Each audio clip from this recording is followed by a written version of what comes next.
everybody? Welcome back to DCS. No, my camera's a little weird because, all you can see is my little tiny head. That's because I did all this back here, and I want to show it. Don't know what that is right here though. Oh, it's a picture frame. This is a picture frame. But anyways, I wanted to show this because I made the wall mounts for it. I didn't design them, I just made them. Same thing with that way. Can't see it. But same thing with the Dune Ornithopter. Here, I'll go down here. That thing. But now I'm all the way down here, so y'all can't see me. Too short. Gotta come up. Anyways, we are here to learn the F-4E Phantom. It's one of my favorite aircraft. I loved it ever since it was added to War Thunder, which was a couple years ago, I guess. But yeah, since then it's been one of my favorite aircraft, if not my overall favorite. But it's gonna be interesting to learn.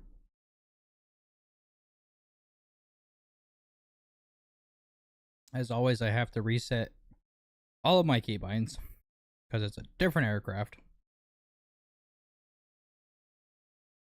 But I at least got my my joysticks and throttle set up. It's just a matter of buttons and whatnot. Don't expect too many streams for the next couple days because I will be heading off to work in Kansas. And then come back for a couple days, and then I'll be gone for, I don't know, I'd say like 20 days. It is taking forever to load the game right now. Have no idea why. The past couple times I loaded the game, it didn't take forever. I blame the track IR because it wasn't on the last time. And it's not like I can just scroll through TikTok because I'm using TikTok for, not TikTok, using my phone for my chat. So kind of can't do that.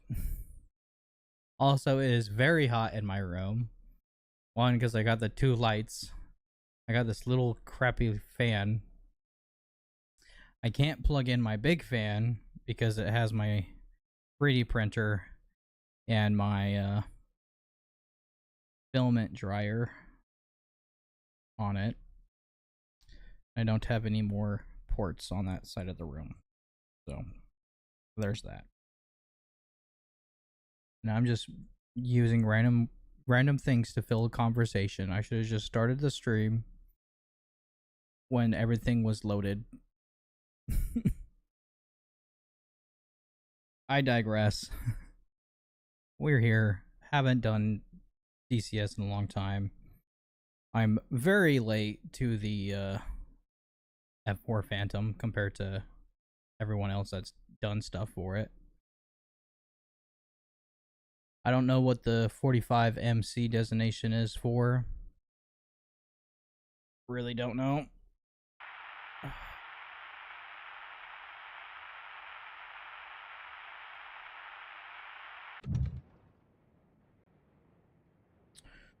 Ooh.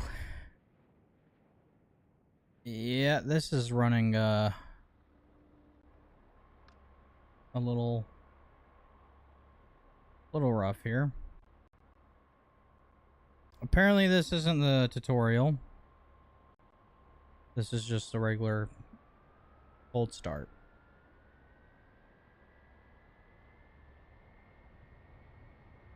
Not good.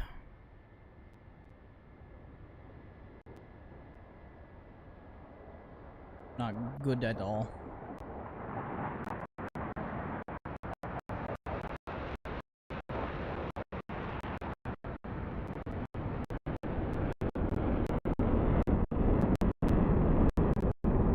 Yeah, it's like hella laggy. I don't know if it's my computer or my internet. I really don't know.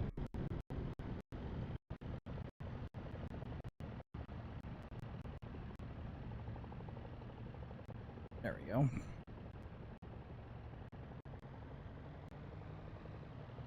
Well, time to quit out of that because it's smooth now.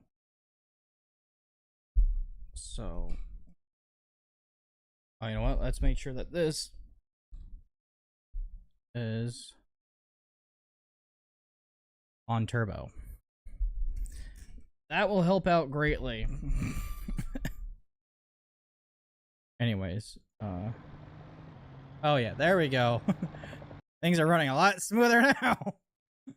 Anyways, we gotta quit out of that. That could have also been why it took forever to load. I don't know why it's been switching it back to that.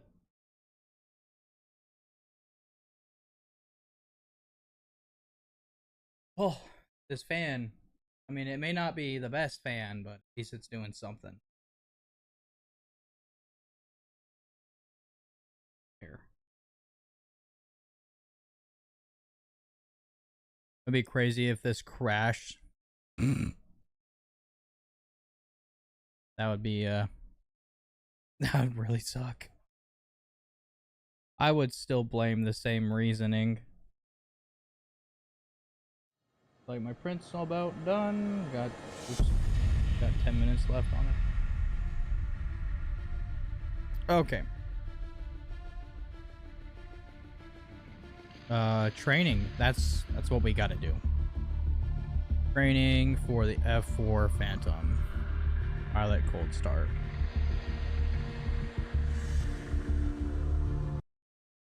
That's what we wanted. Because I don't know how to start an aircraft. Do y'all know how to start an aircraft? I don't think I even remember how to start any of the other aircraft that I have gone through. To be frank.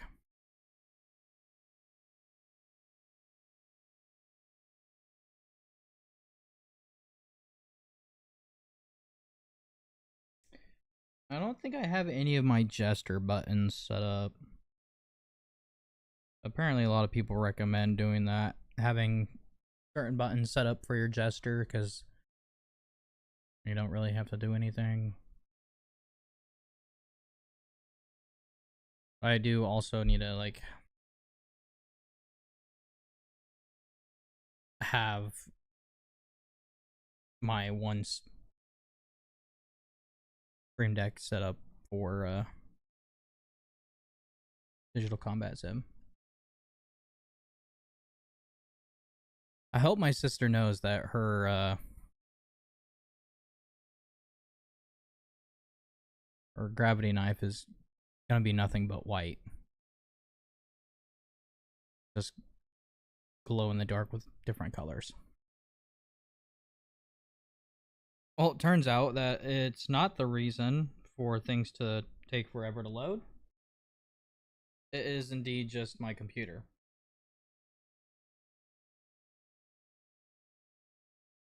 Times. I guess I shall look at Facebook while we are waiting for the game to load. Which, who knows how long that's gonna take.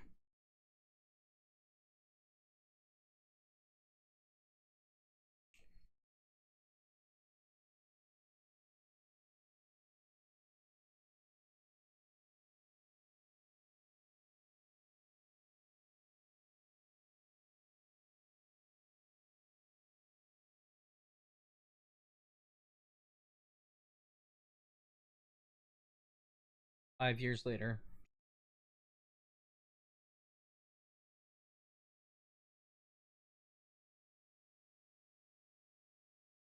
It'd be like that.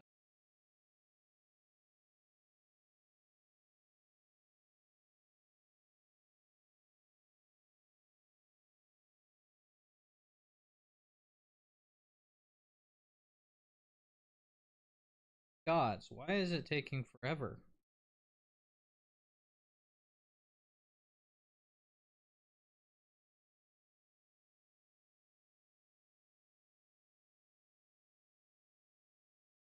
Blame my shitty.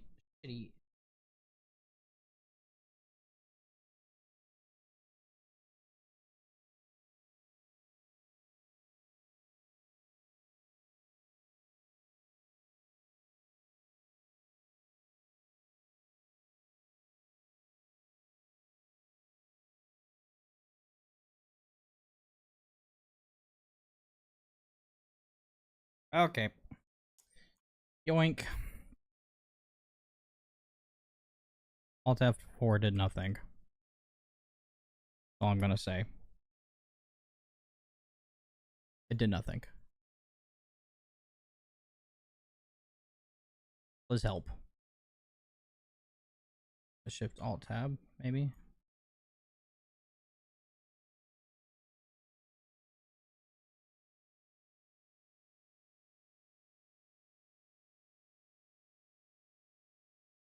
Oh yeah, it like completely borkaded. I don't know what to do.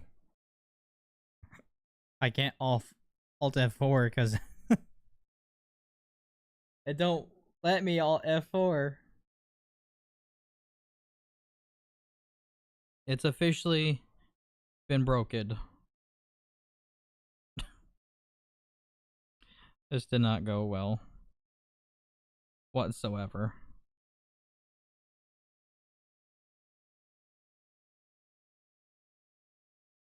Need some assistance.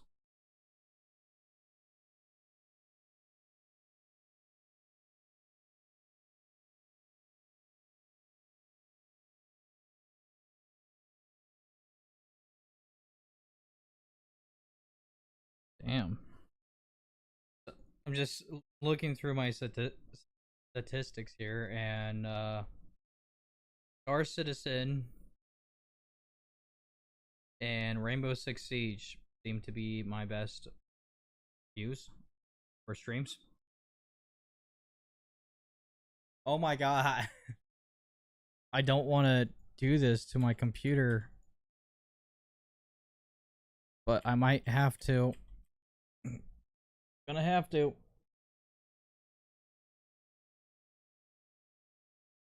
It hurts. Oh, it hurts. Sorry, little ally. I mean, it kind of has needed to take a little bit of a break. Been on since like 2 days ago.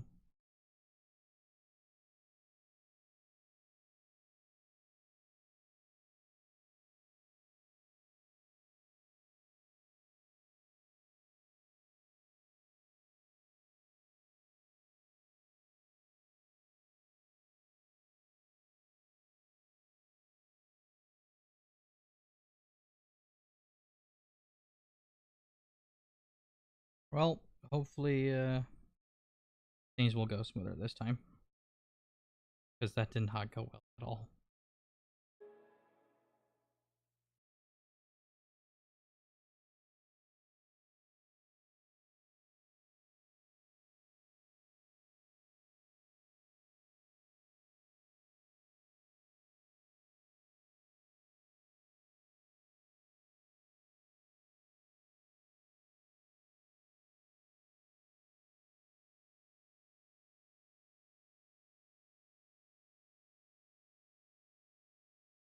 We are in turbo mode.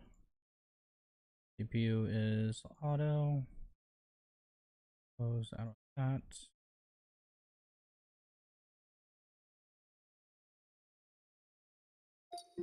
I need to make it so that no longer pops up. I know something else is gonna pop up. Know it. There it is. I turn that thing off too. Alright, well hopefully things will go better this time.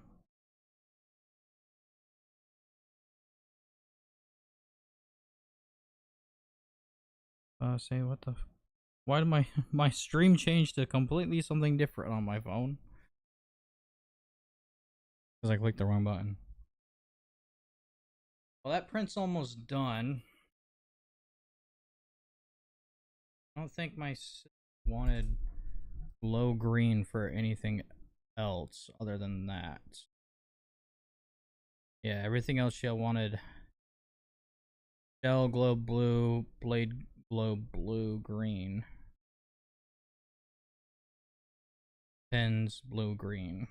I kind of want to know what the multicolor glow is gonna be like. Because if she likes it, then maybe she'll change her mind. Because I have no idea what the multicolor glow is gonna be like. I just hope she knows that everything's gonna be white like this until it's in the dark.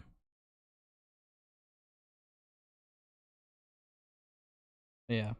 Once again, hopefully this will go better. You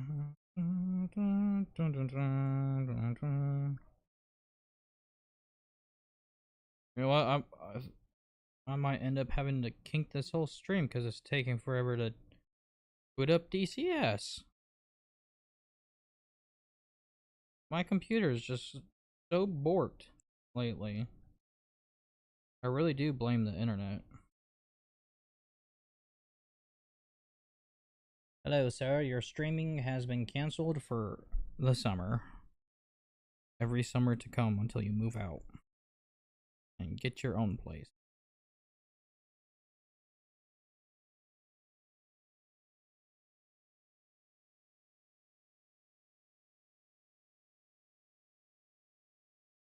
We little floppy dinosaur. All right. Training. F-4E. Pilot. Cold start.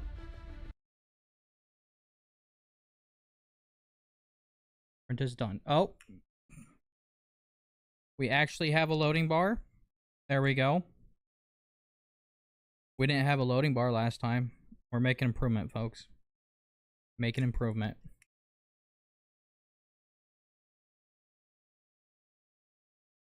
All right. That's done. I shall be back.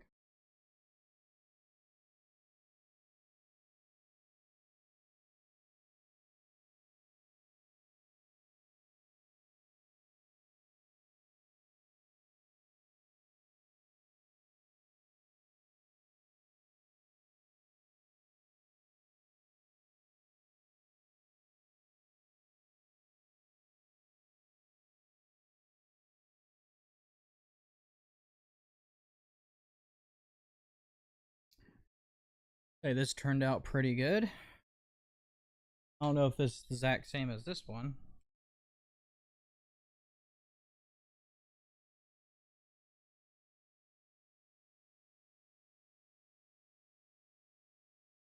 It's pretty darn close. A little rough around the edges, though. It'll be fine. You'll like it. Hopefully. Oh, frick.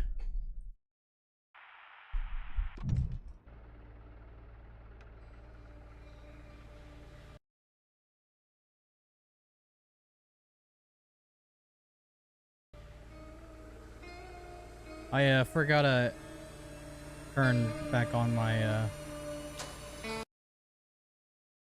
my track IR. Son of a bitch.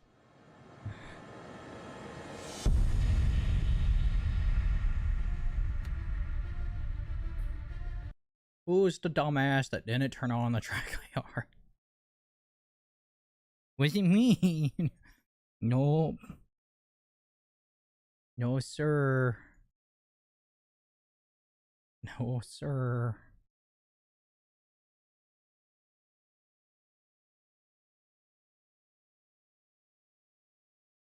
I need to close the door on my printer.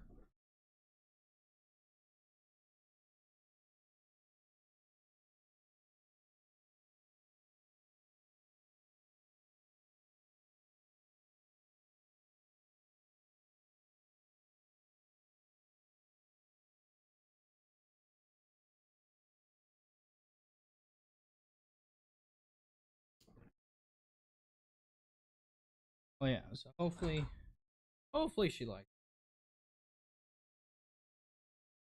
it. Did it already like stop glowing? Yes, it did. Already stopped glowing. I might have to make her a new one or something when I get better filament. This filament's like 4 years old. I can't complain, right? I got it for free. So, is what it is.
All right.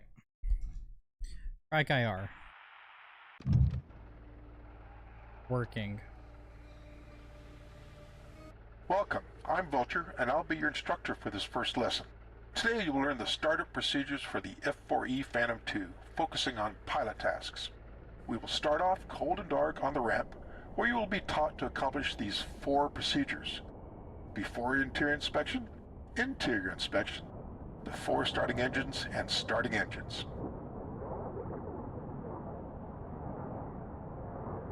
Okay, let's begin with the before interior inspection procedure. During this, we will only check the most important and safety critical items. This abbreviated procedure can be used whenever time is a critical factor. Before you continue, put your helmet on. It is located on the right canopy rail.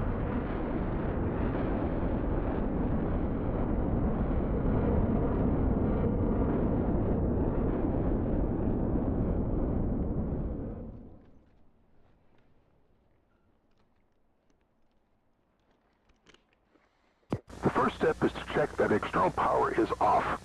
This is to make sure that no power is applied to the aircraft before some important switches are checked for their correct positions.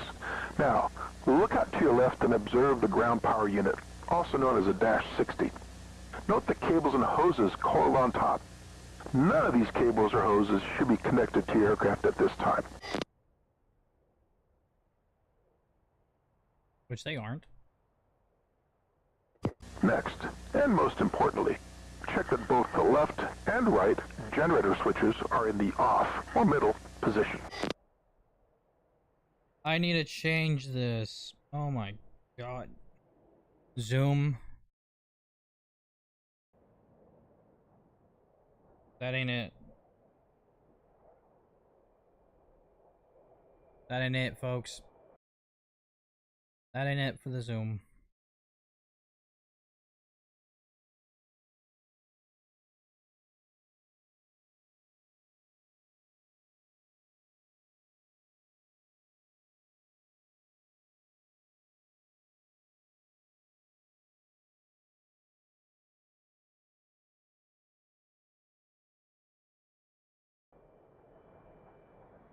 There we go. What I gotta do? Or in the off.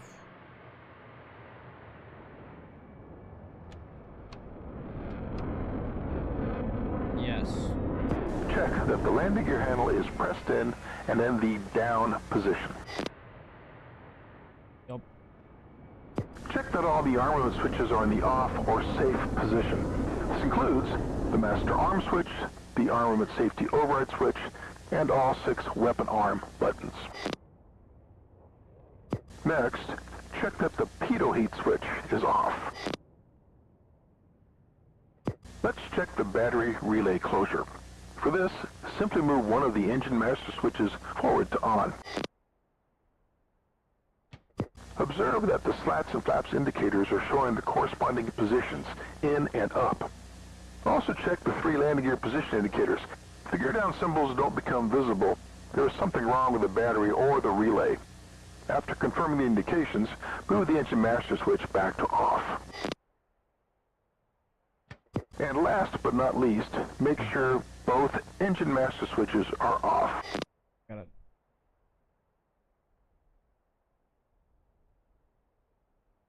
Good. Now ask the crew chief to connect external power. You can communicate with the crew chief via the gesture menu. Okay, that's what I need to set up.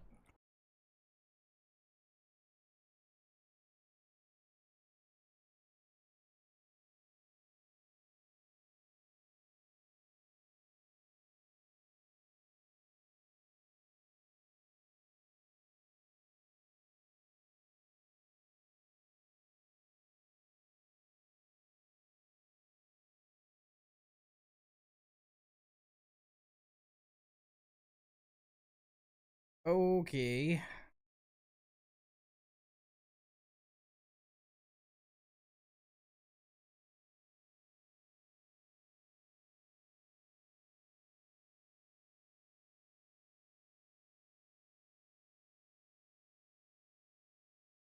That's a lot.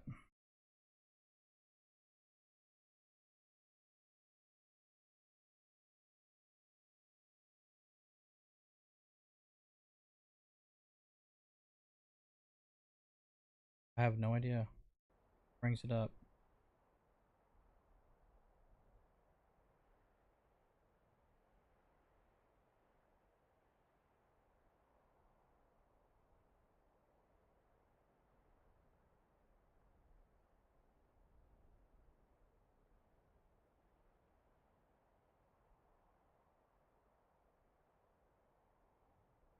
Oh, there we go. That's pretty neat. I like that. Okay, so I guess Jester could be...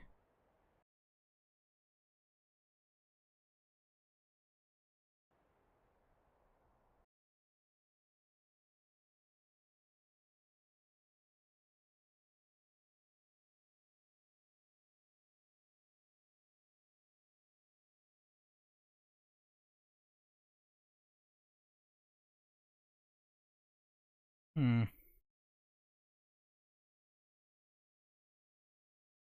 Actually, I have no idea. Jester. Do this. X.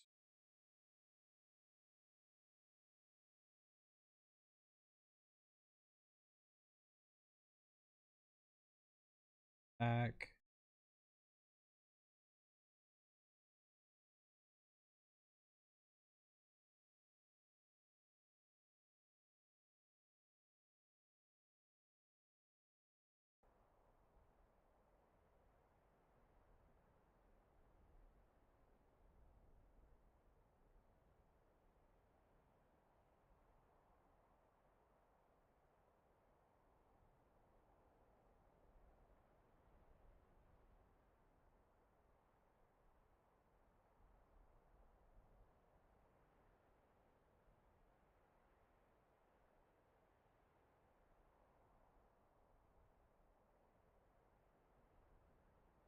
Not go well at all.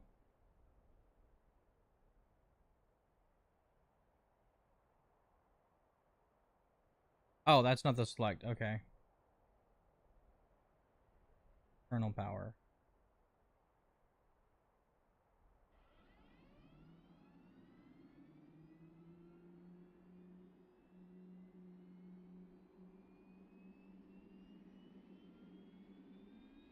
Next, set both the left and right generator switches to external on.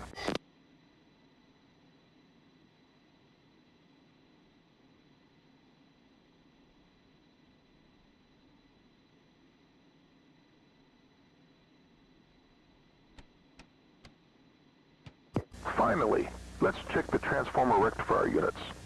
Both TR units are operating if the 3 landing gear indicators indicate gear down, with the engine master switches set to the off position and the generator switches in the external on position.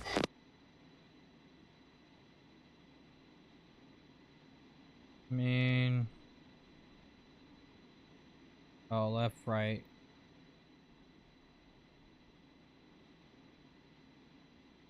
Task 1, before interior inspection procedure completed. I am starting the INS preheat now. Okay, let's continue with the interior inspection procedure. Again, we will only check the most important and safety critical items. And this abbreviated procedure can be used whenever time is a critical factor. Adjust the seat position up or down to match your body height by using the switch on the lower right forward side of the seat.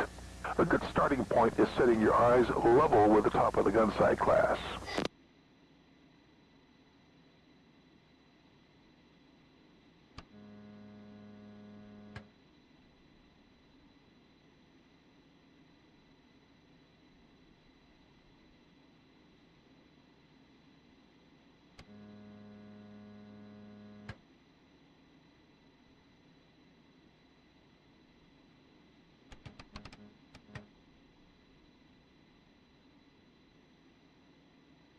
Good enough. On the auxiliary panel, check that the gyro switch is set to normal.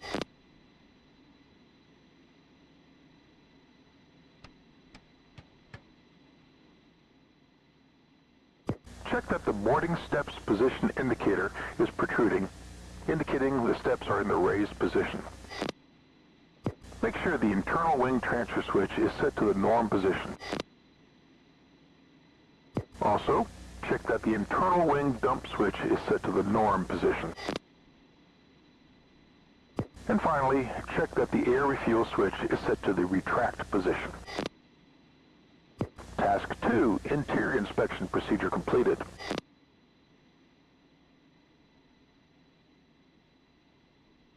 Now, we're going to prepare the aircraft for engine start. The necessary steps are covered in the before starting engines procedure.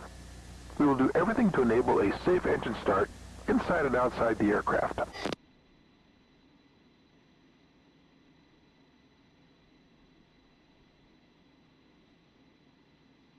Check that your seat pins are removed and stowed.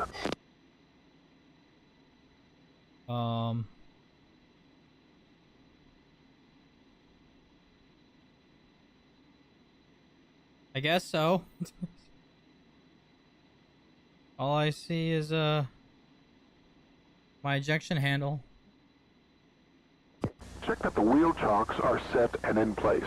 The crew chief is already giving a thumbs up to indicate that they are in place. Well, which one's the crew chief?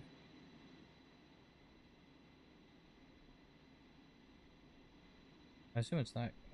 No, that's trash fire rescue. I assume that that's the crew chief because he's over there by the thingy.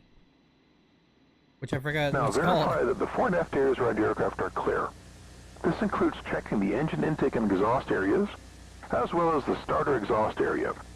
The crew chief has already given a thumbs up indicating no persons are located within the danger areas. Your part is to check that the cockpit Oh, is he up there? and canopy rail areas are clear of That's persons him, and okay. equipment. Can't hardly see his ass. Alright. Look over to the right and observe the fire guard standing by during the startup phase. Finally, and this is very important, check that your throttles are both in the off position. A caution, attempting a pneumatic start with throttles out of the off position will result in fuel puddling and the possibility of a hot start or fire. They are both off. Task 3, before engine start procedure completed. Okay, we We are now going to start up the engines, which is covered in the starting engines procedure. Note that you will be required to interact with both the crew chief and various cockpit controls. Therefore, it's important to pay attention to the sequence and tempo of the required steps and events. Take your time to study these procedures first until you are familiar with them. Also note that we will be exposed to loud noise during the starts, so it is a good idea to know all the steps by heart. We will begin whenever you're ready. First, tell the crew chief to connect external air to the right engine.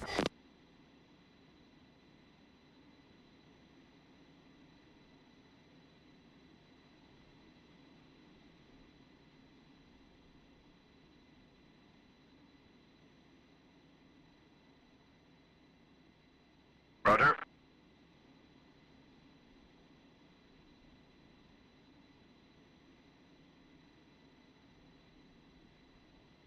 Move Yes, the sir. right We engine are master connected switch right. forward to on. Tell the crew chief to activate external airflow to the engine.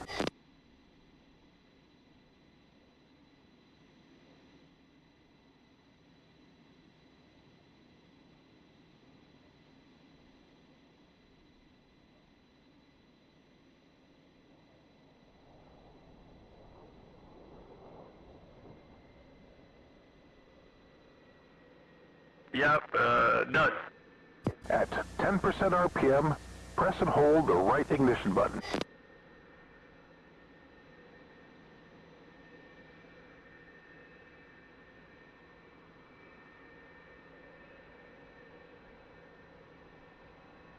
This should be it. Yep. Yep. Move the right throttle lever out of the off position and move it halfway forward.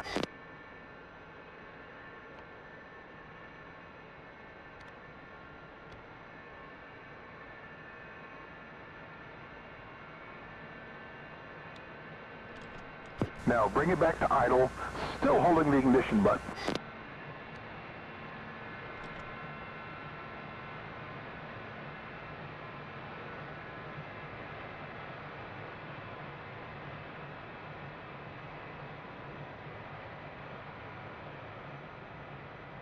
I think I did it right.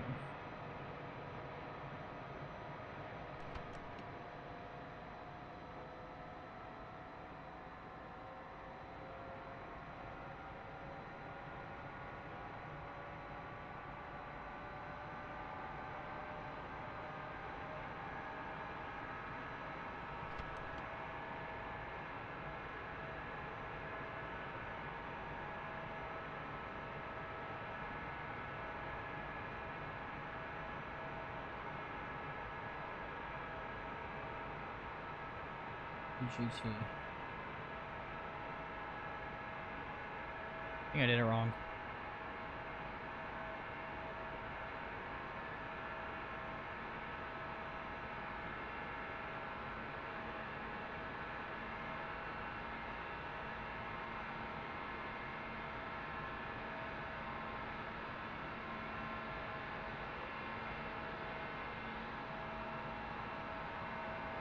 I wonder why it didn't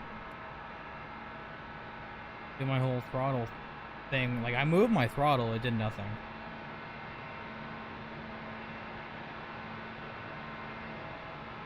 Yep, this is Borg's.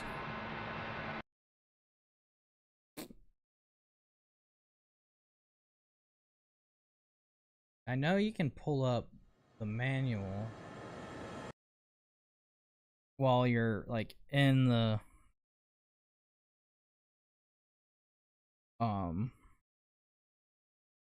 cockpit.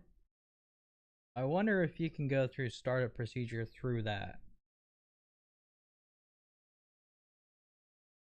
Because if we can do that, I'd probably just do that instead.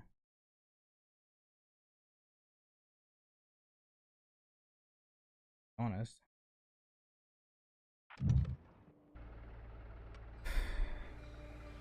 Well, okay, let's begin with the before interior inspection procedure. During this, we will only check the... The first step is to check that external power is off.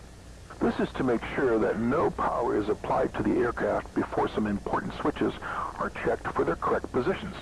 Now, look out to your left and observe the ground power unit, also known as a Dash 60. Note the cables and hoses coiled on top. None of these cables or hoses should be connected to your aircraft at this time.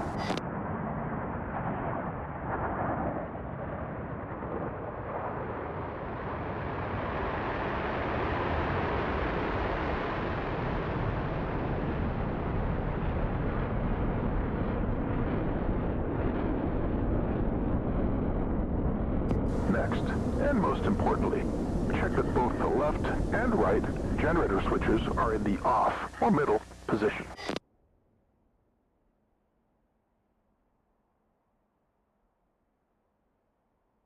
Well, that didn't work. Check that the landing gear handle is pressed in and in the down position. Check that all. Next, let's check the battery relay closure. For this, simply move one of the engine master switches forward to on. Observe that the slats and flaps indicator, and last but not least, make sure. Good. Now ask the crew chief to connect external power. You can communicate with the crew chief via the gesture menu.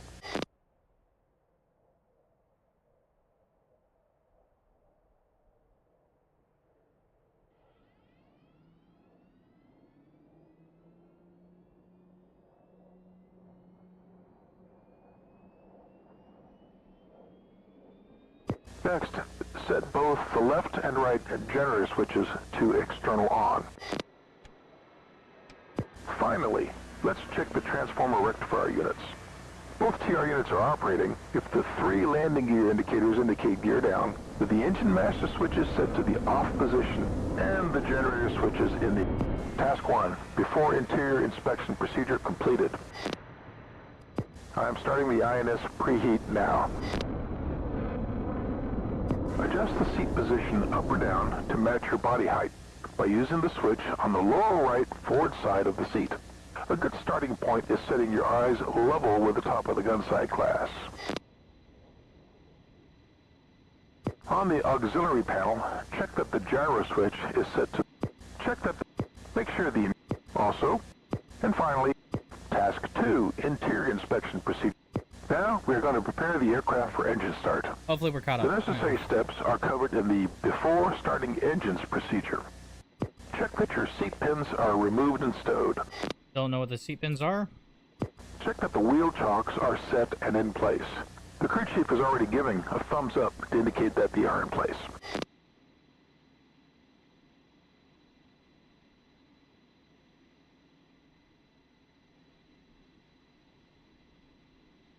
Now verify that the fore and aft areas around your aircraft are clear.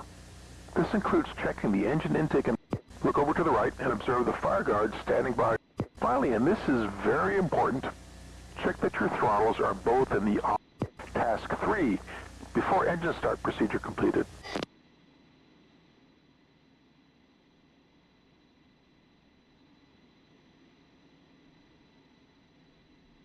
Okay, we are now going to start up the engines, which is covered in the starting engines procedure. Note that you will be required to interact with both the crew chief and various cockpit controls.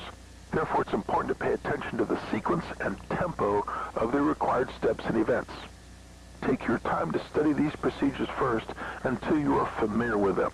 Also note that we will be exposed to loud noise during the starts, so it is a good idea to know all this. First, tell the crew chief to connect external air to the right engine.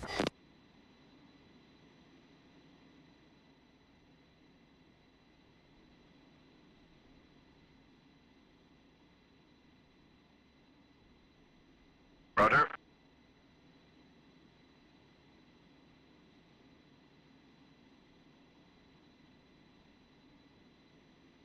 Move the right sir. engine We master are switch connected forward right. to on. Tell the crew chief to activate external airflow to the engine.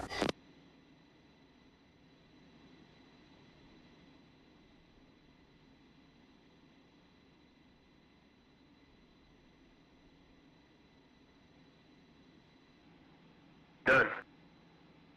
At 10% RPM, Press and hold the right ignition button.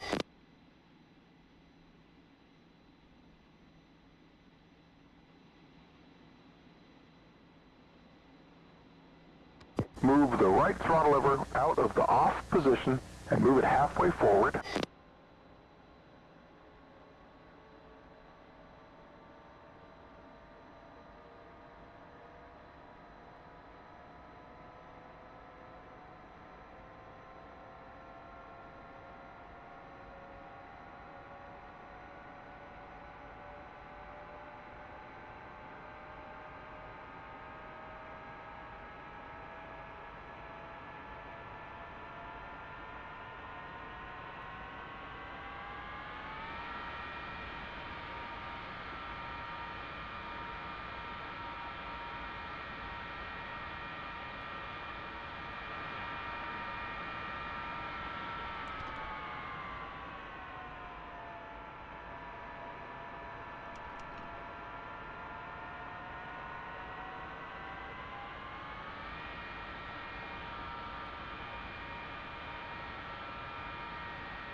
Okay.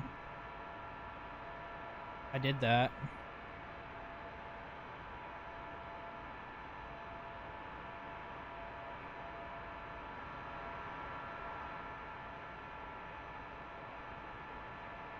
Now tell the crew chief to stop external flow. Okay.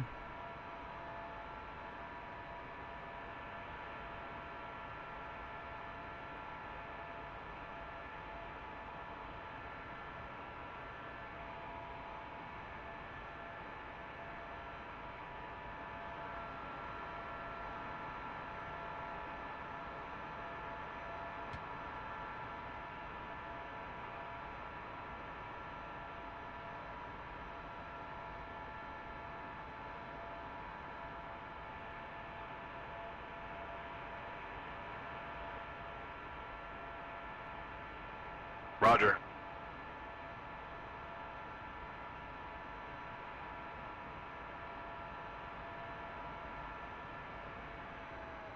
Connected on the left.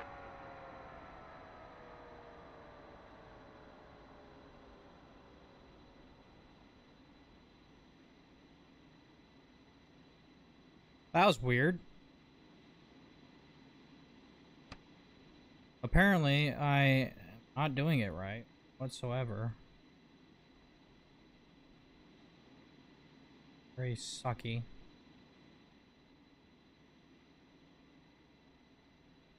Back to the right. Roger. Start airflow. Stand by.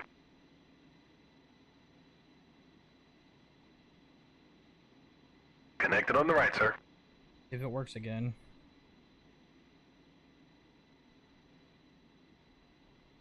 Start. And done.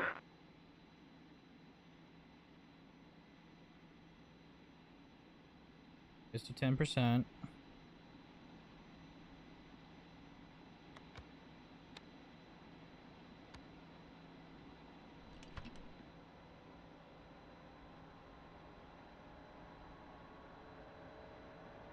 And then the guy just broke.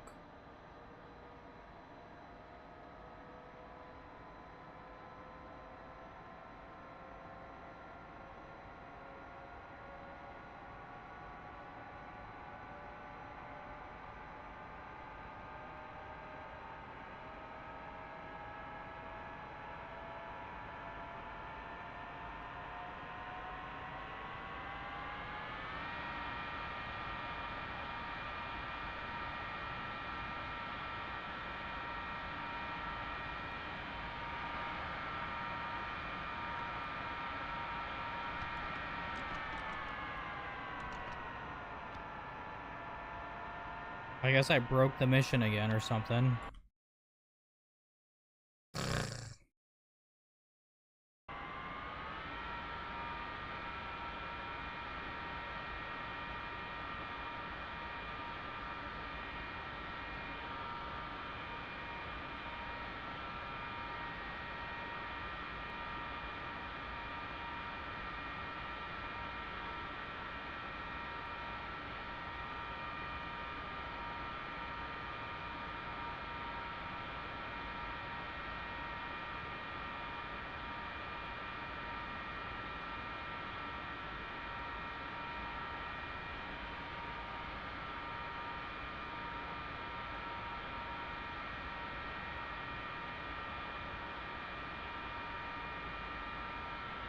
Ah, do it this way.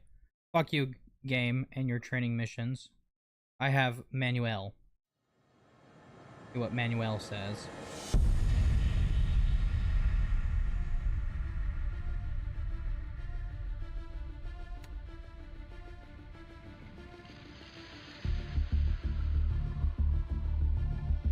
Oh, Manuel.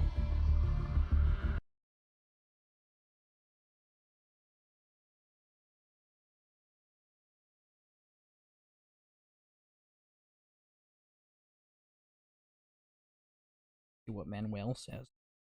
It'll be fine. I guarantee, because I broke the stupid training mission.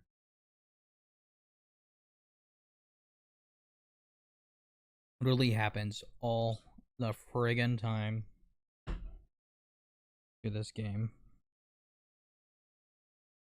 They need to have a skip button so you can just skip the talking to where you need it to be. In case you're like me and you break the training mission. Well, what would I know? I'm just a gamer. No, I don't know shiz. All right.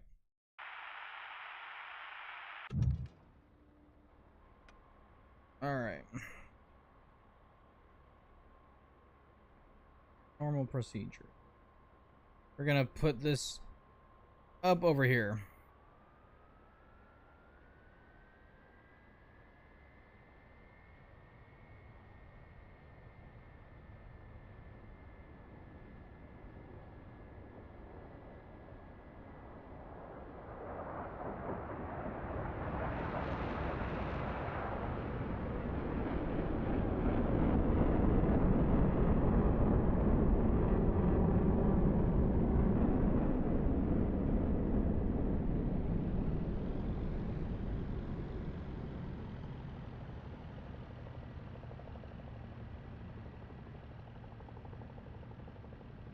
All right. Kernel source. Your jester, are you?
Already done.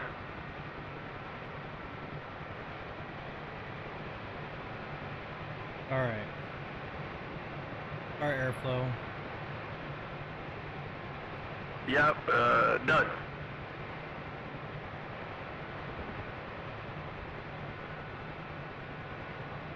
Once it's at 10%.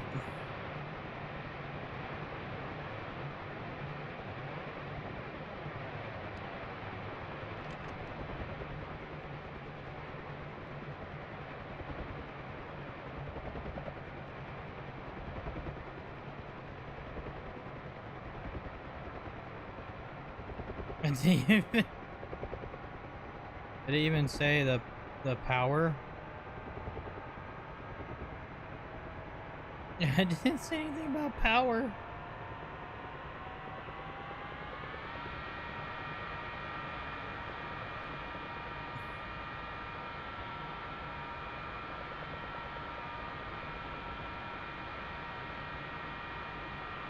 Okay, so once it's at 45%,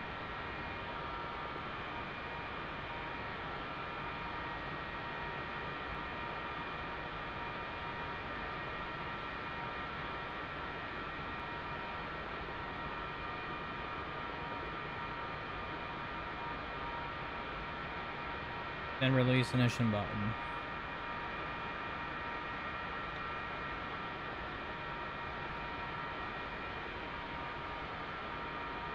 Cool.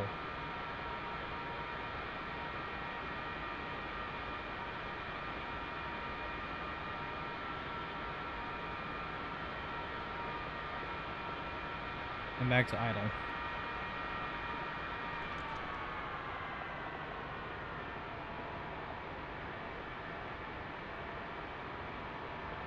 Alright.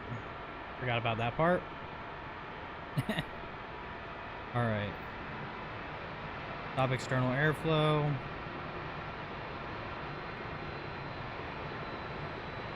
Yep, I'm done.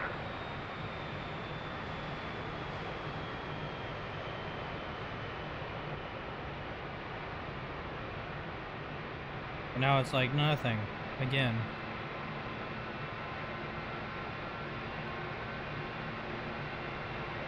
I think I'm starting these engines right.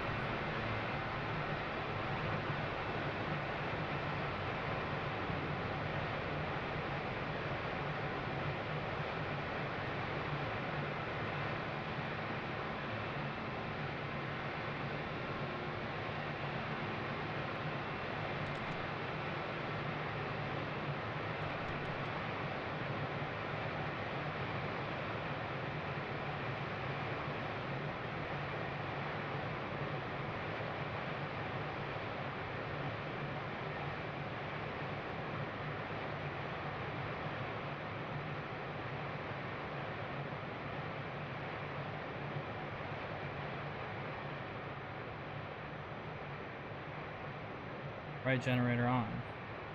Okay. Here, I think.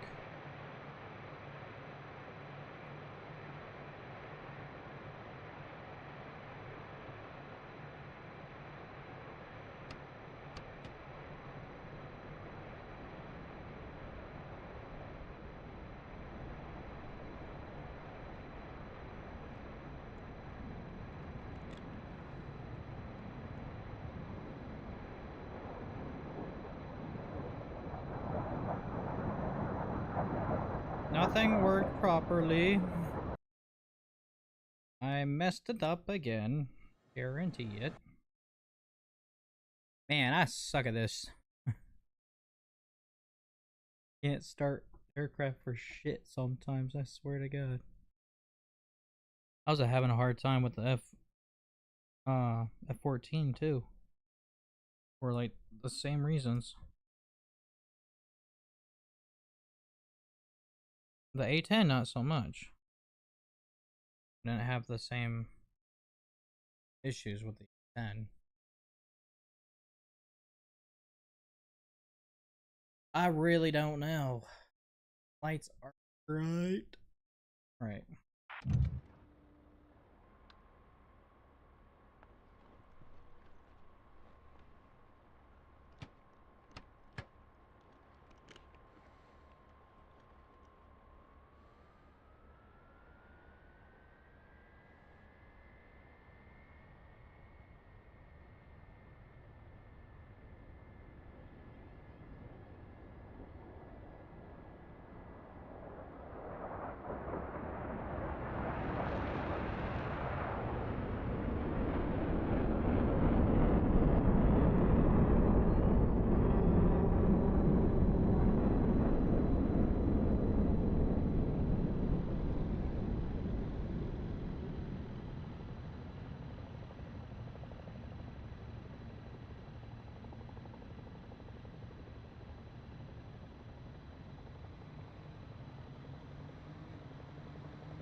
Okay.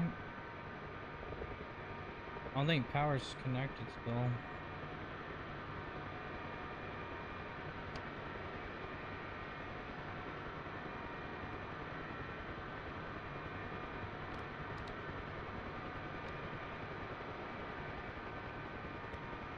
Alright, gotta start the airflow.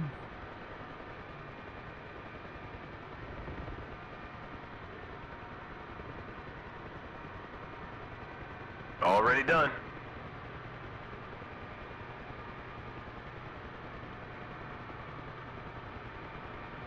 Yep, done.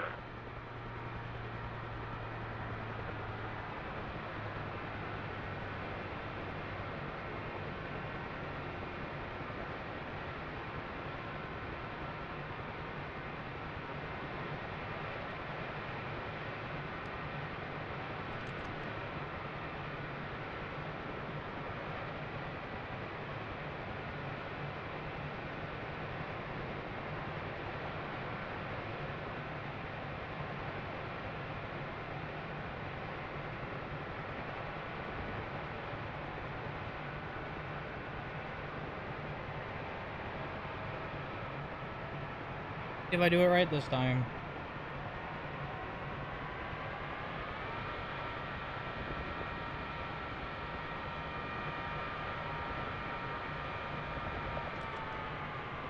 That turns it back off.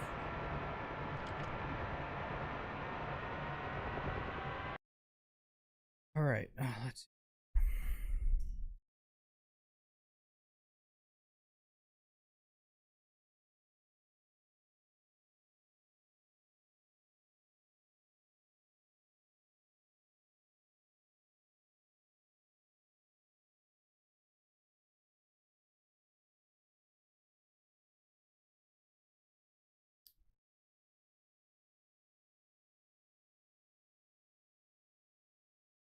Because it's actually this one.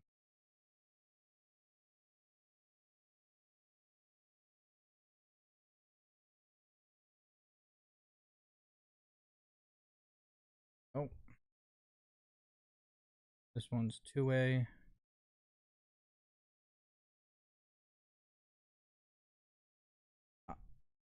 Working. Wait. That it's supposed to be.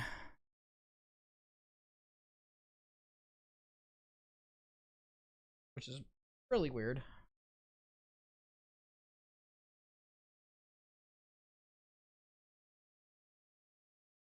But there's no detent that side.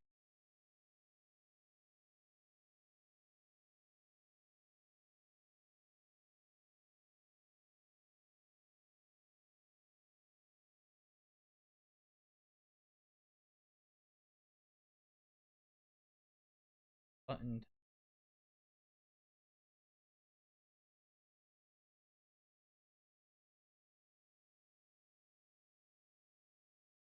This.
Alright, I assume that we did it right this time.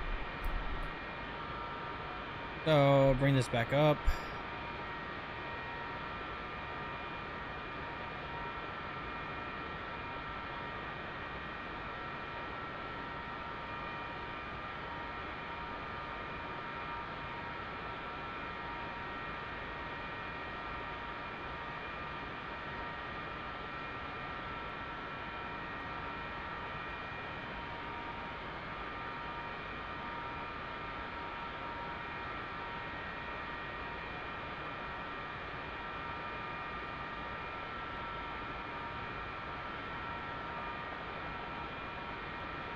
Alright.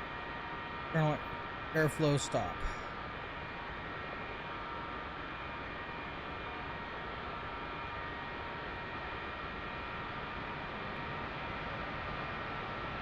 Done.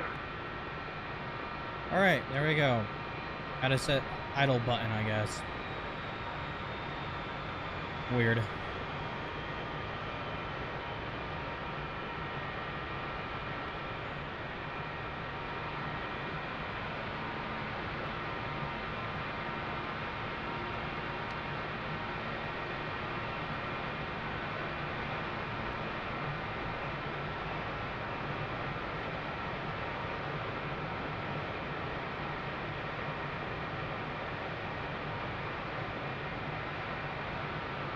Roger.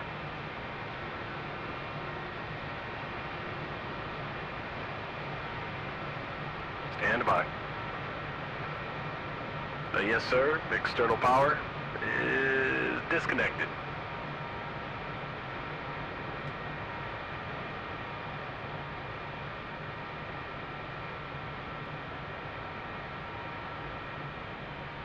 Roger.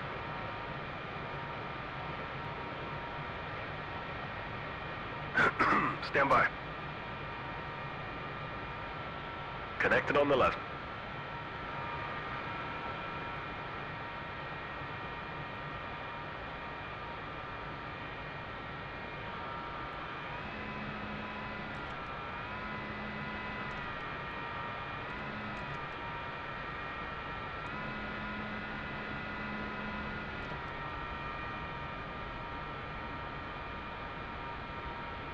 I gotta start it now.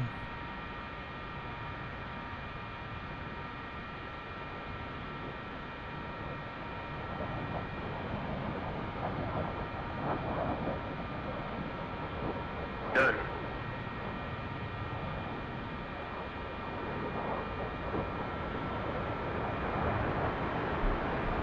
Alright. Now the fun part.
So now we can tell the crew to stop airflow. Done. Disconnect. Roger.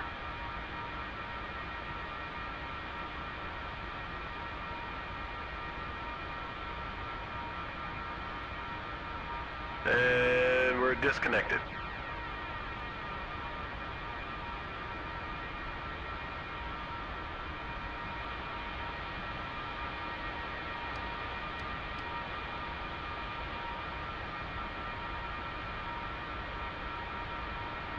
Alright. If you're done with the generators, I can start the alignment.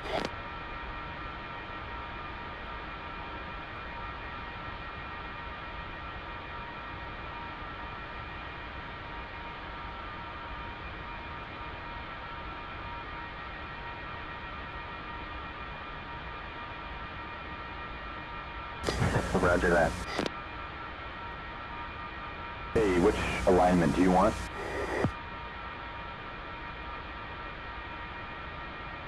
Alrighty, starting full alignment.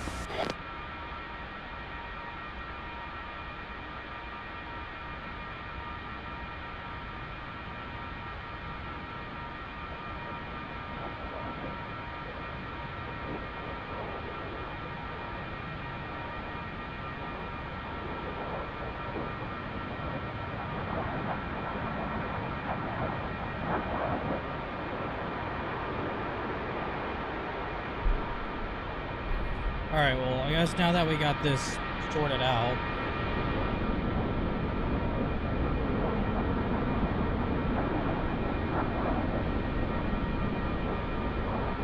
comms and nav.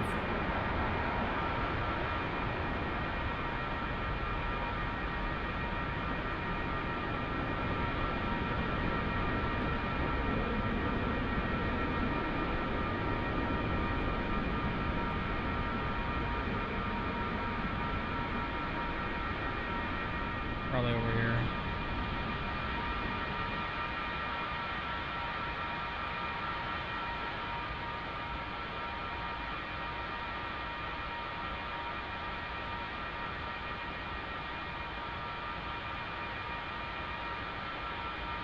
Only I can remember where it was. Cockpit lights.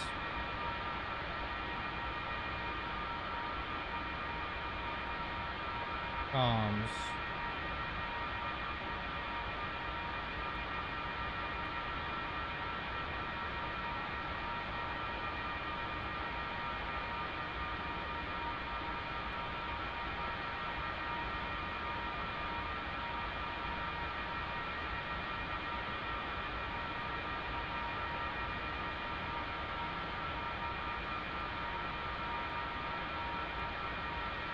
Doesn't say things. Whatsoever. Only I remember what things were.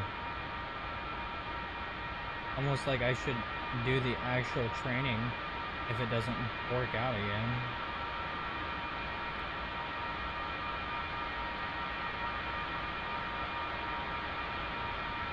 View panel, comm panel, pat can,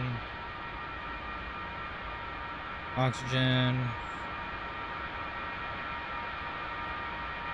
engine, nav panel. You got labels in here, so I'm reading them. That one was nav though, right? I can't really see it. It looks like a V to me.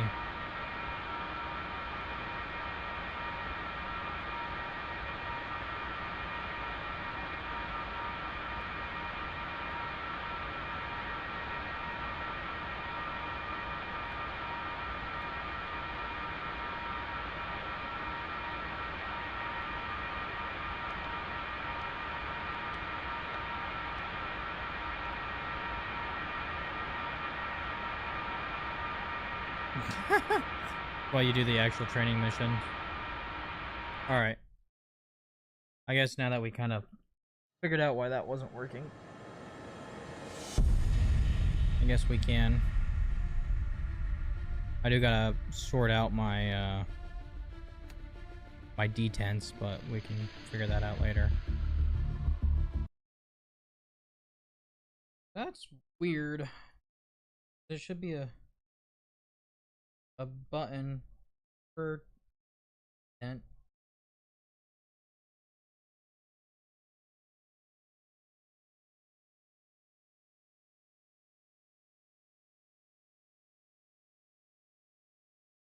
That's my web detent.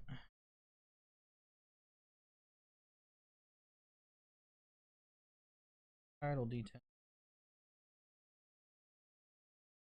Oh no.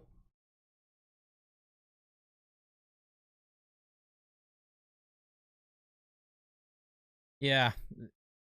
Well, my my cat kind of ate my freaking. Welcome, I'm Vulture, and I'll be your instructor VR for this headset. first lesson. Today you will learn the startup procedures for the F-4E Phantom 2, focusing on pilot you tasks. can't have a We button will start off on cold your and dark on the ramp, where you... Okay, let's begin with the before interior POTOS for inspection every procedure. freaking During this, we thing will in only here, check unless you do the like a most whole important ass and safety cockpit critical items. thing. This abbreviated procedure can be used whenever time... The first step is to check So that we just skipping shit. Next, and most important, check that all. Next, Get to where let's check we the were. battery relay closure. For this, simply move one of the engine master My switches engine forward to on. wouldn't go into idle. Found out you gotta set a stupid button for it, which was annoying. Observe that And last but not least, make sure both And engine Beast Mode master Official, switches welcome are to the on. stream. Thank you for joining us. Couldn't lift the plane off the runway. Gotta get more speed, bro. Good. Now ask the crew chief to connect external power. You can communicate with the crew chief via the gesture menu. I do like that the gesture menu works with your Toby. Not Toby, but you know what I mean.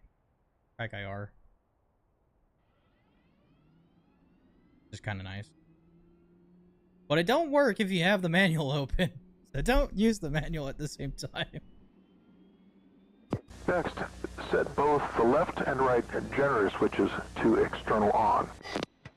Finally, let's check the transformer rectifier units. Both TR units are operating if the 3 landing gear indicators indicate gear down. Yes, Task 1, before interior inspection procedure completed. I'm starting the INS preheat now. So many keybinds for the keyboard. I do really like my Virpals, not my Virpals, jeez, I wish I had Virpals. VKBs. Okay, let's continue with the interior inspection procedure. Again, we will only check the most important and safety critical items. And this abbreviated procedure can be used whenever time is a critical factor. Keyboard has a gyro in it, you gotta actually lift your keyboard. Adjust the seat position up or down to match your body height by using the switch. On the auxiliary panel, check that the gyro switch is set to normal. Check that the boarding steps position indicator is protruding. Make sure also, and finally, check that the air tap. Now we're going to prepare the aircraft for engine start. The necessary steps are covered in the before starting engines procedure. For no reason. We will do everything to enable a safe engine start inside and outside the aircraft. Very annoying. Check that your seat pins are removed and stowed. And like, where's the seat pins? There's no seat pins. That confuses the shit out of me. Oh. Yeah, that's no fun. The wheel chocks are set and in place. The crew chief is already giving a thumbs up. Apparently this guy gives you a thumbs up, but I haven't seen him give a thumbs up a single freaking time. And like, I assume that guy's the crew chief, because that was Crash Fire Rescue. That guy's just staring, and then you know those guys are over there doing whatever, and then he's controlling all that stuff. So it has to be the guy. Now verify that the fore and aft areas around the aircraft are clear.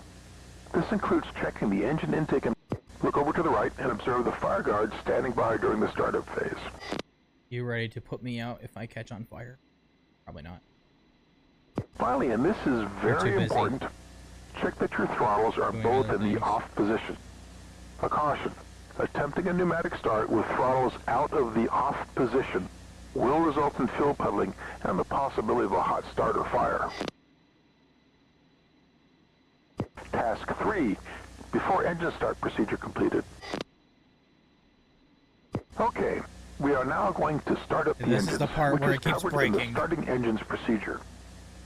Note that you will be required to interact with both the crew chief and various cockpit controls. As well. Therefore, it's important to pay attention to the sequence and tempo of the do you required like steps and events. my mounts back here? Take your time to study these procedures first until you are familiar with them.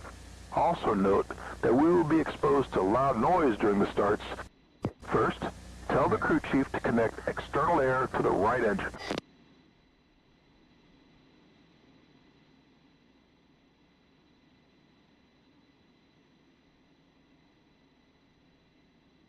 Roger. I'm too lazy to grab my mouse and use my mouse. Connected on the right, sir. Move the switch forward to on.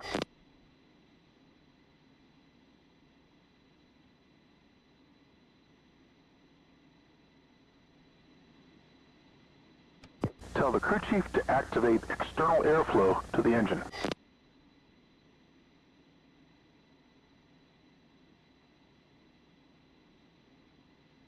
was that easy. Yep, done. At 10% RPM, press and hold the right ignition button.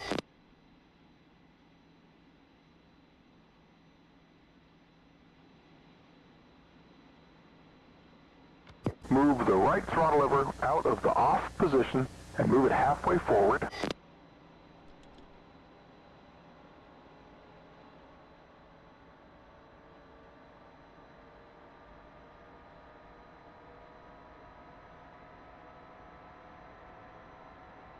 This is the part where it keeps breaking on me, but we'll see.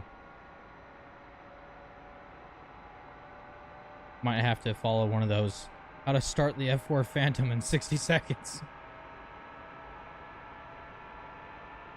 Or I could just give up and go shoot things. It's always an option.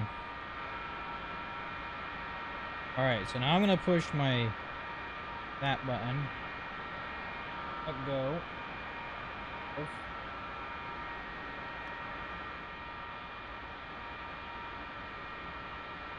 Didn't work.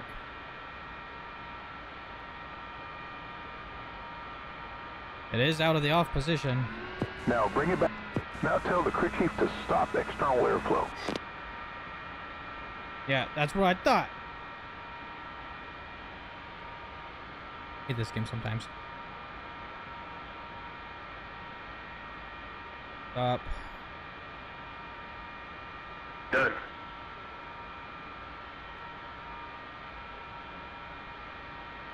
Wait for the engine to stabilize, then check the following values on the engine instruments.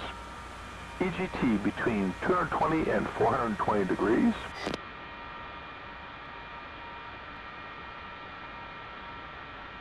Sure.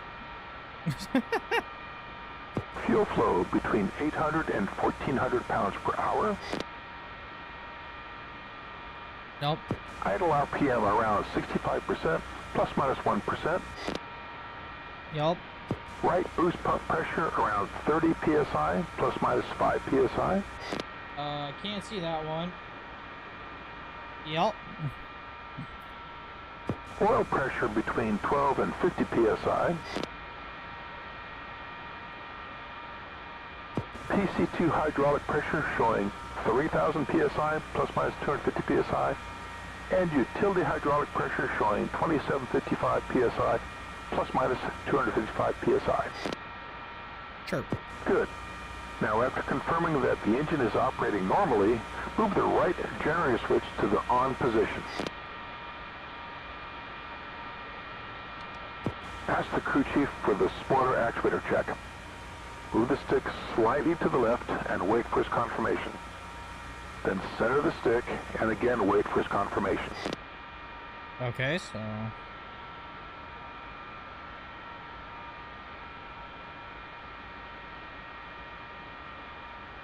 Crew chief.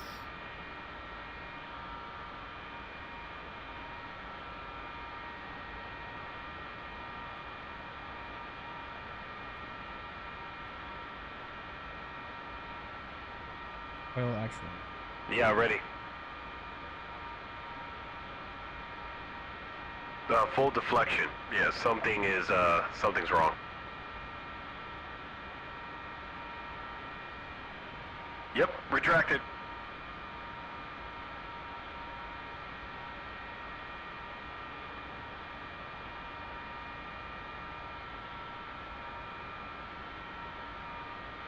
And then back and wait for his completion. Move the air refueling door switch to the extend position and wait for the crew chief's confirmation that it is open. Doors open. Move the switch Door back to the closed. retract position and wait for the crew chief's confirmation that it is Hey, closed again. now we getting somewhere. Okay, now we're going to start the left engine. Oh. Gotta... Connect external air to the left engine. Roger.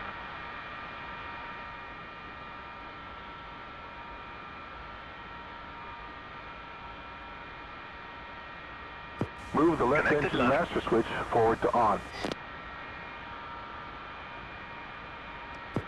activate external airflow to the engine.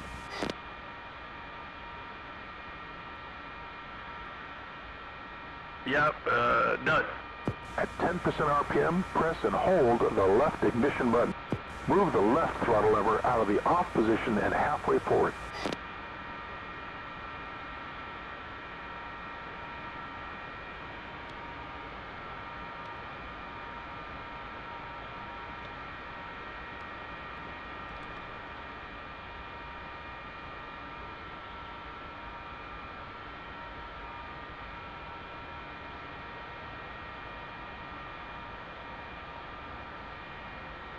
Five years later.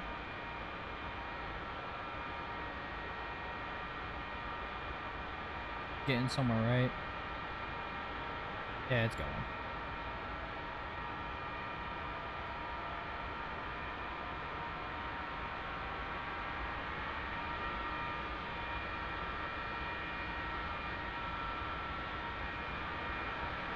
All right.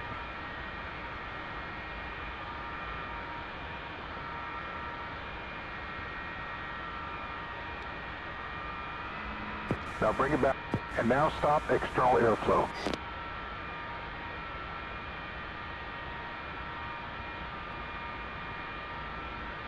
Yep, done.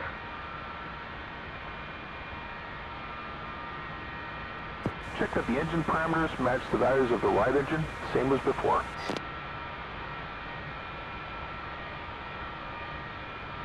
After confirming that the engine is operating normally, move the left generator switch. Ask the crew chief again for the spoiler actuator check. Move the stick slightly to the right and wait for his confirmation. Then center the stick and again wait for his confirmation.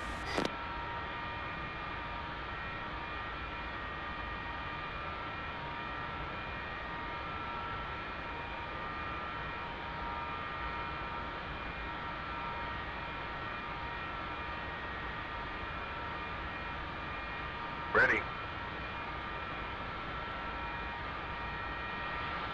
Okay, partial deflection.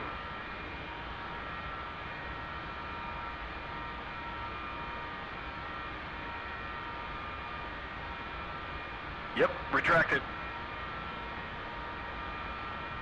Cycle the right generator switch off and then back on again.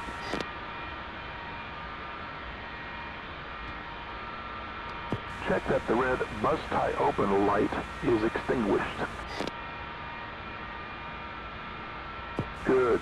Now tell the crew chief to disconnect external air.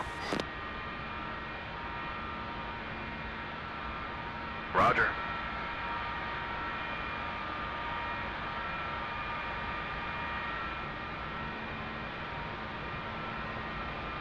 And finally, And disconnect air is external power. disconnected.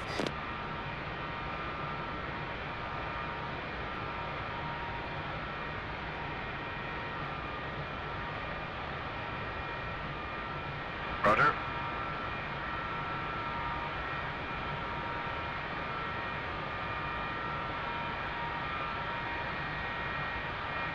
External power disconnected. Task 4, engine start procedure completed. I am starting behind a stored heading alignment now. Okay, now go through the engine start checklist on your own to make sure all the bold items were done.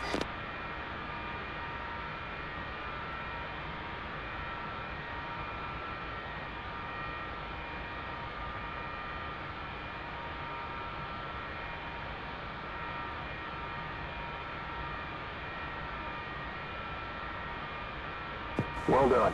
This concludes this lesson. Okay, well, I guess that's not too bad when things actually work. That's cool. I don't know if you still hear Scarecrow, but we're gonna do a taxi and take off now.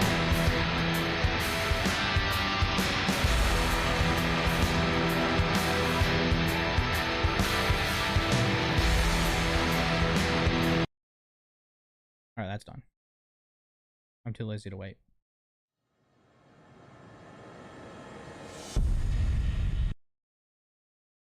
I also do get to set some buttons.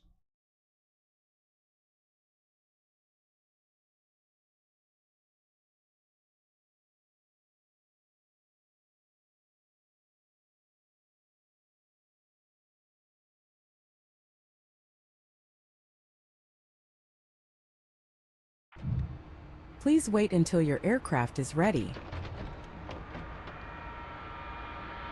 Weird. Roger.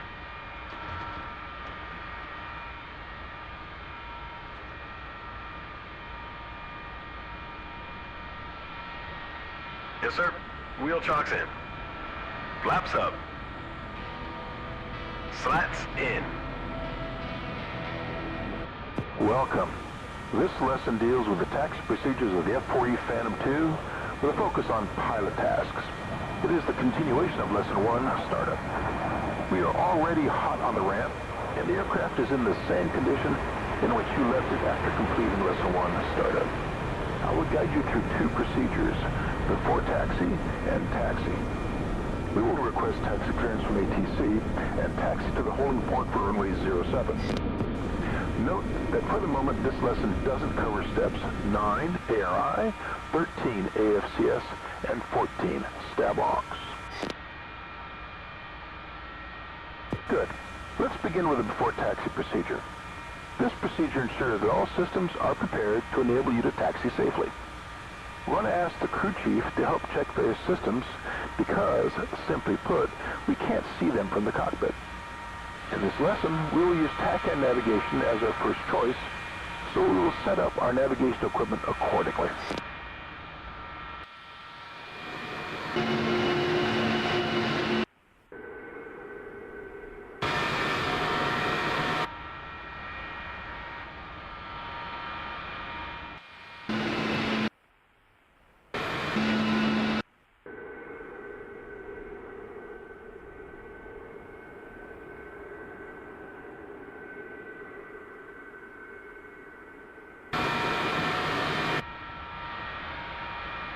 I guess these are a little long on the wings. First, set the UHF radio mode selector to the TR plus G position. Transmit, receive plus guard. Next, check that the radio's preset manual switch is set to preset, as we will use a preset channel stored in the radio's memory. Now rotate the comms channel selector knob to select preset channel 5, which is the frequency of copulating.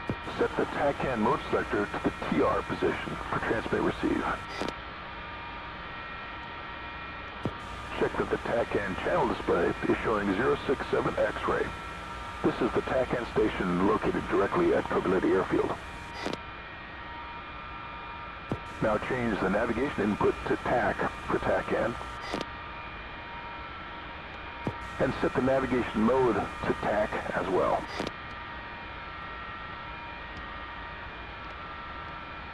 Set the IFF master switch to the standby position. Good. Now, check the radar altimeter on the instrument panel. The white off flag should have disappeared from view. For the moment, we will set the radar altimeter to 0 feet. This avoids having the red low altitude warning light illuminated during the upcoming tasks. You may set an arbitrary value to check if the lamp is working correctly, and then set it back to 0.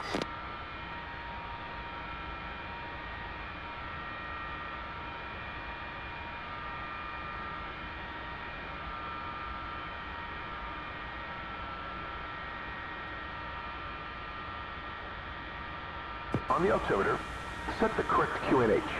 According to the current MET report, it is 2984.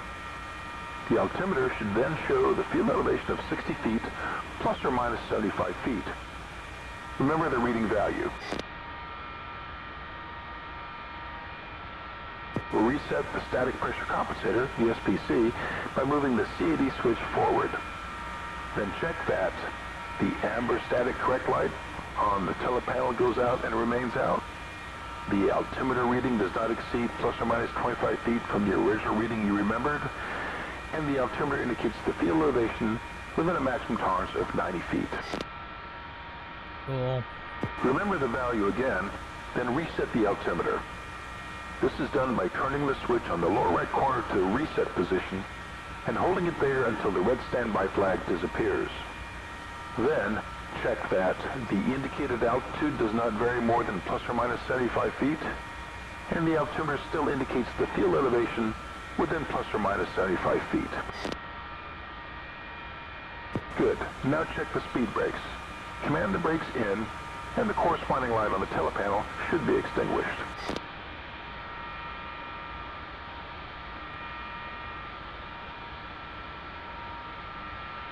Now command the speed brakes to out, and observe the corresponding light on the telepanel is illuminated. The crew chief should also report speed brakes out. Speed brakes out.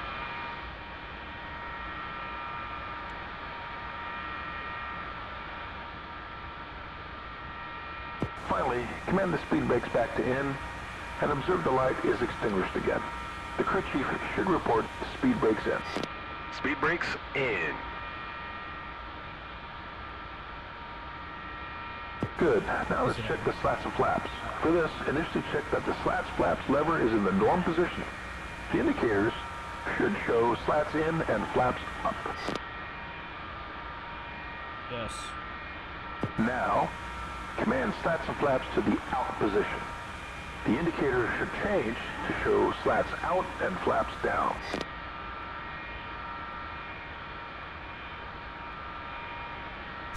Don't know how to do that. All right.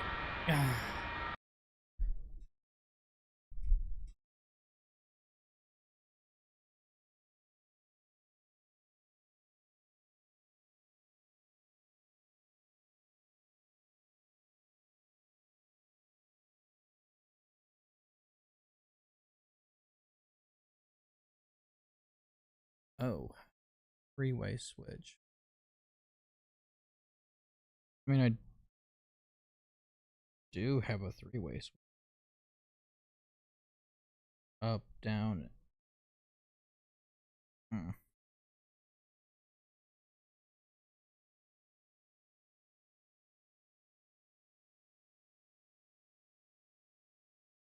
Out. In. That one's out and down.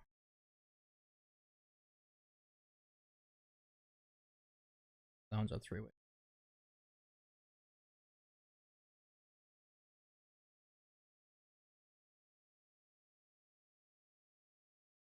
Damn, why you know work?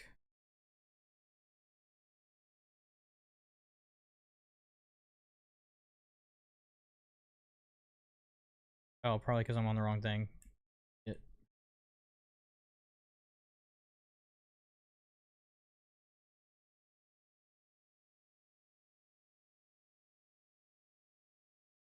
And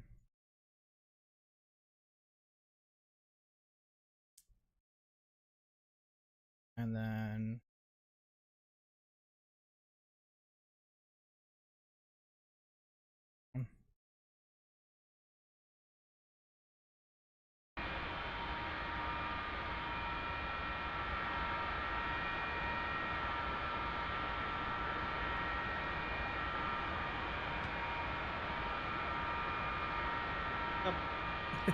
Slats are out.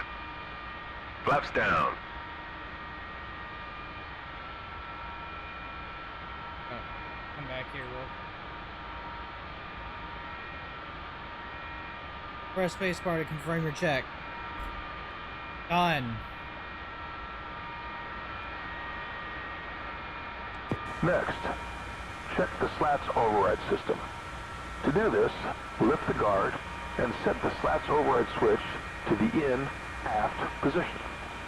The slats should then retract, and the slats indicator should show in. You guys know who I did it.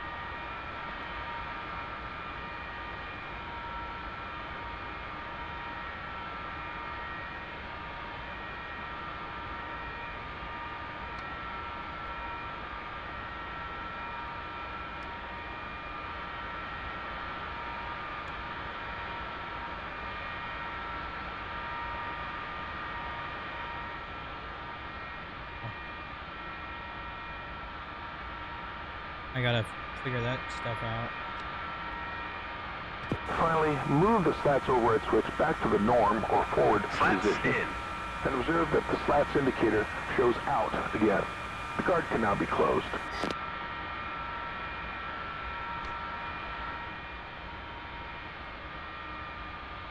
Slats out, sir.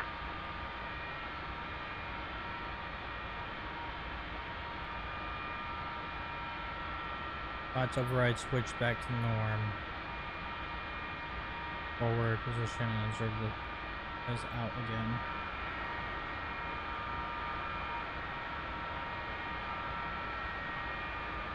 Okay.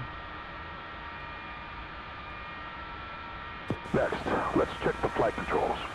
Initially, set pitch trim to 3 units nose down.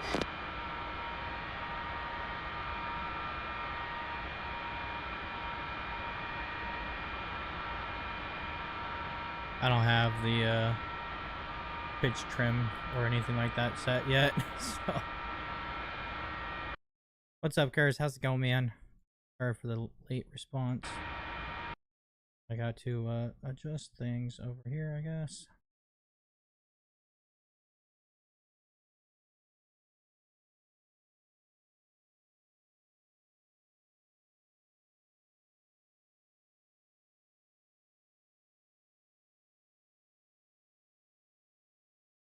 Rim.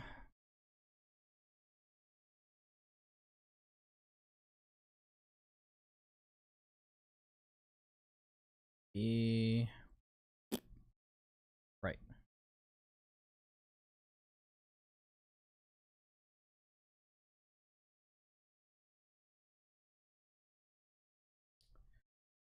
That's good, Kurs.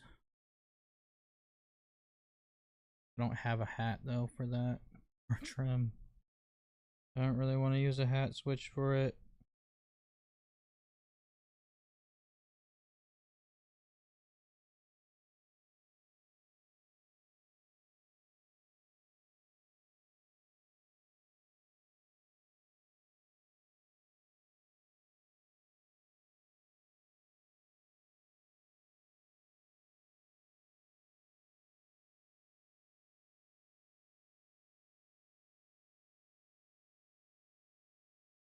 Very weird.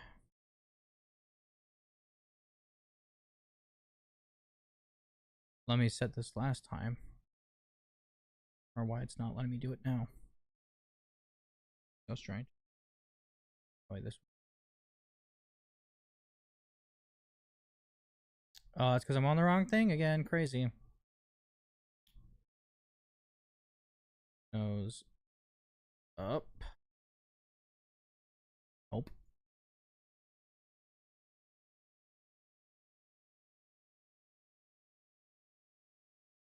Down.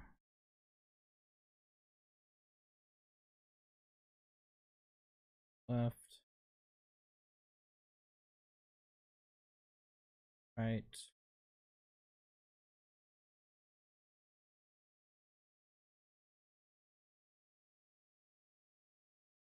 Kurs, do you like my new other mount system that I put up?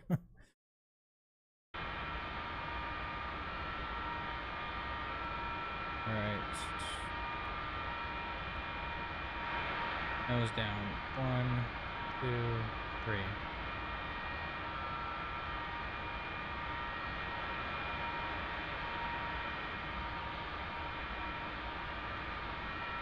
Saturn 3. Why? Because there's only 3 pieces. The other pieces are higher above the camera. Skip the flight check if you'd like. Press the fire test button on the panel. But where is the fire test button? I have no idea where the fire test button is. Yeah.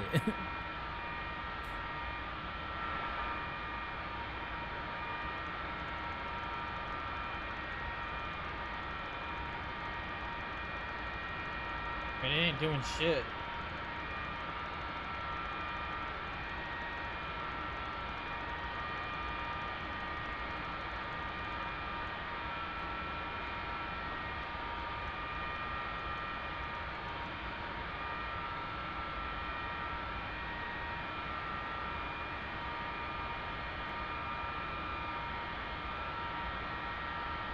Oh. Maybe I can find it over here somewhere. I don't know what that did. I have no idea what that did. But it's not letting me skip anything. Where's the fire test? On the instrument. That was. Oh, exact location of that button.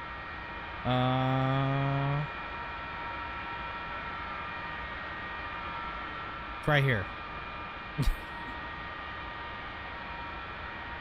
On the instrument panel. Is that it?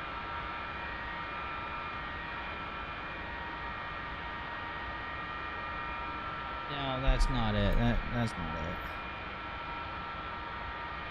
Bro, I can't find this freaking button.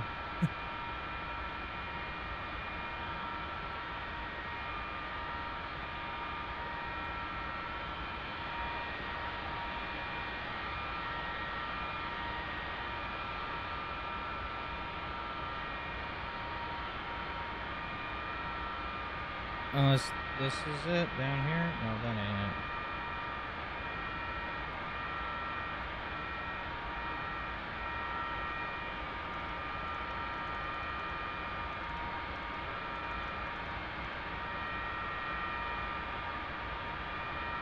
That's oxygen test. And that's what I don't like sometimes. This shit.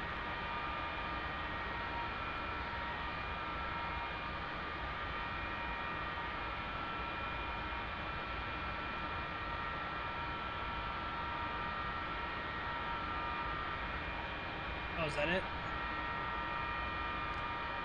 Found it. Slats in, sir. The next two steps leave the INS set to nav mode by the Wizzo. I did that already and informed you that you are cleared prime and sync. Now, having received my call out, set the reference system selector switch on the ADI to the primary down position. And then set the compass mode control knob to the sync position for a few seconds and release it. This is a good moment to uncage your emergency attitude indicator. For this, press the cage uncage knob and observe the red off flag disappearing. Also, match the miniature aircraft symbol with the horizon bar by rotating the knob accordingly.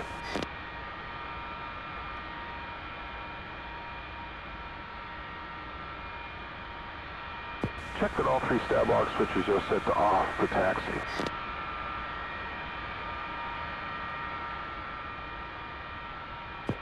Set trim to 3 units nose down. This should be a good setting for the planned takeoff under current conditions. Note, with 3 units nose down trim, expect a nose-heavy tendency on the takeoff roll, which quickly approaches a trimmed condition as the aircraft lifts off and the geared flaps are retracted. With 1 unit nose down trim, a very marked nose-up trim occurs after approximately 230 knots, requiring a large nose down trim change at a very low altitude. I guess this is what the hat switch is for. That looks like then, 3 units. Set the slats and flaps to out and down and release the stick. Bro, that's how I feel. Flaps down and out. Okay, so that's this button.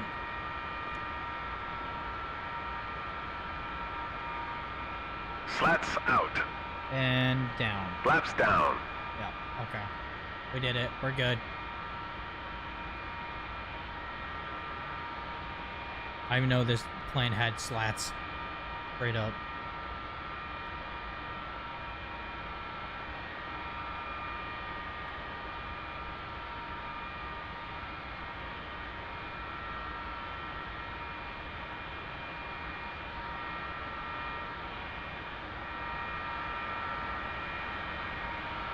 Sir.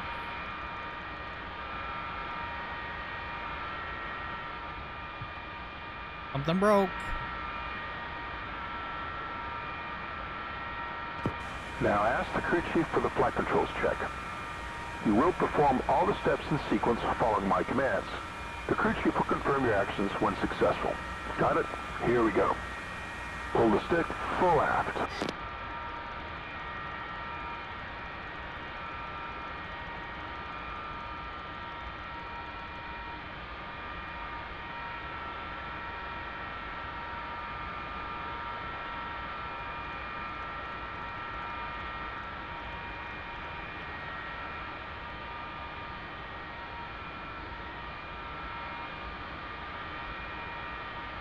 Release the stick. Fully depress the left rudder pedal.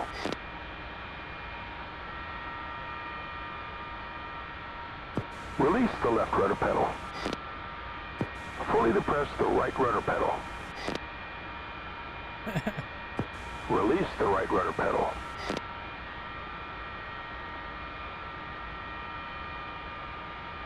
Took too long, may just shot you down. Have fun going to sleep. Move the stick full left.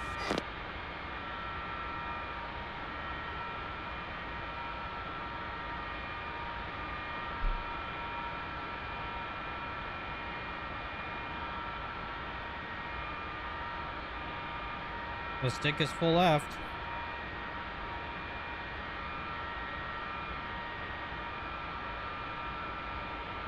My stick is full left.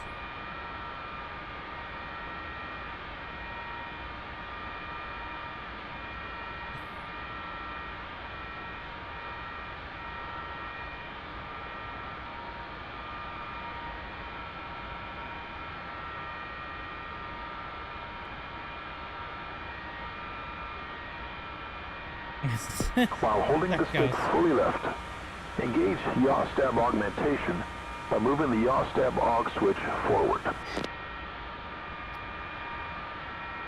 Yeah.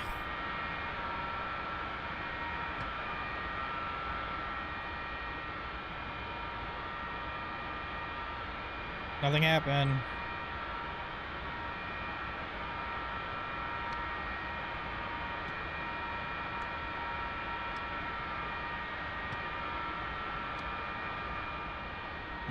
This game hates me, I swear.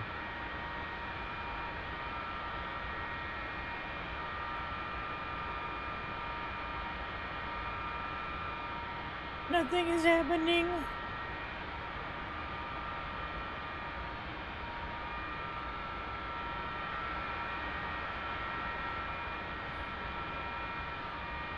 Well, nothing happening.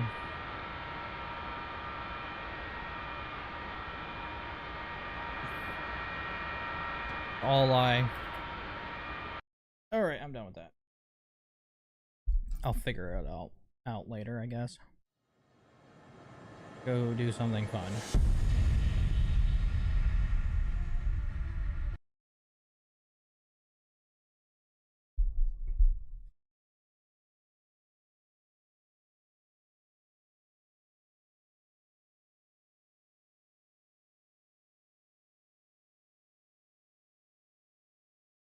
Come back to it when I feel like it. Welcome, I'm Toby, your instructor. This lesson deals with the Computer Automatic Acquisition, or CAA mode, of the F-4E Phantom II with focus on pilot tasks. We are airborne and have a standard cap weapon loadout on board, which we will use to defend ourselves today. Following my guidance, you will learn about the basics of the Air Combat Maneuvering, or ACM modes. That is, what are the ACM modes, how to enter cage and CAA mode, and how to lock and shoot down a target in CAA mode. Don't know. Good. Let's begin with the ACM modes.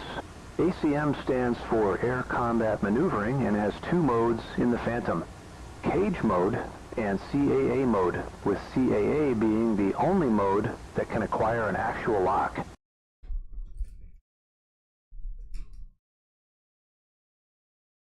CAA. Cage. Which I think I had this set to that. ACM is used if an AIM-7, AIM-9, or the M61A1 has to be used against an airborne target and with the optical sight being in the air-to-ground mode. You can select the desired air-to-air weapon by using the pinky switch on the throttle. You can try it out now. Actually, I have a pinky switch on. I'm gonna use it. It wants me to use it. I'm gonna use it. Button.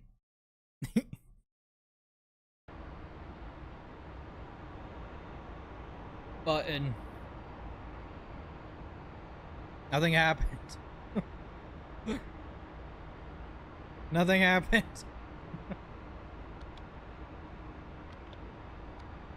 Oh, actually it does happen.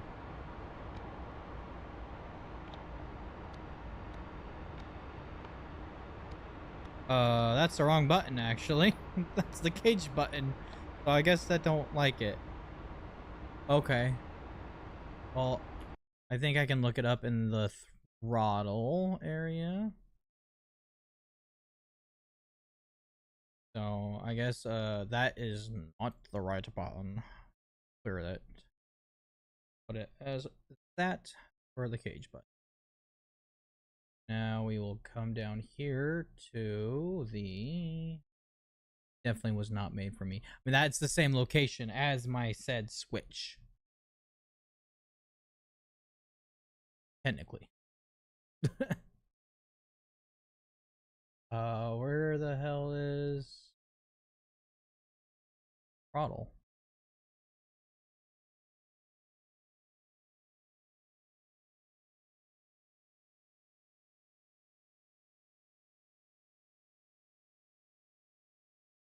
Okay, that's cage button. Pinky switch, gun. Oh, it's a three-way switch. Okay. That's definitely not what I got.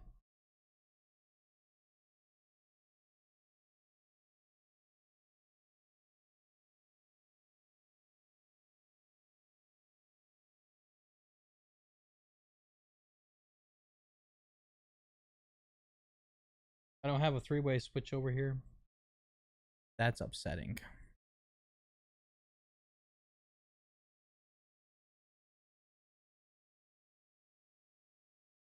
We'll just... Uh-oh. Uh-oh.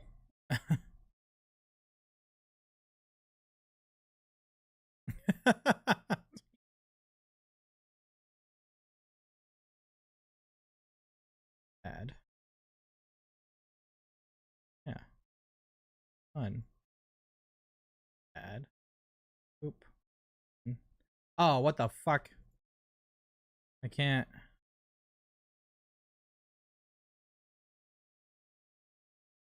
I don't have enough switches.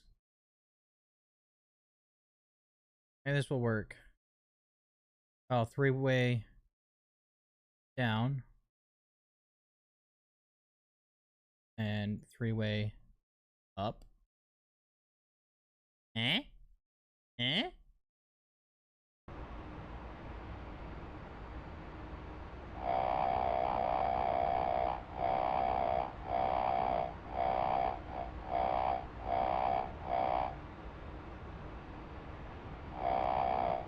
I don't think it worked.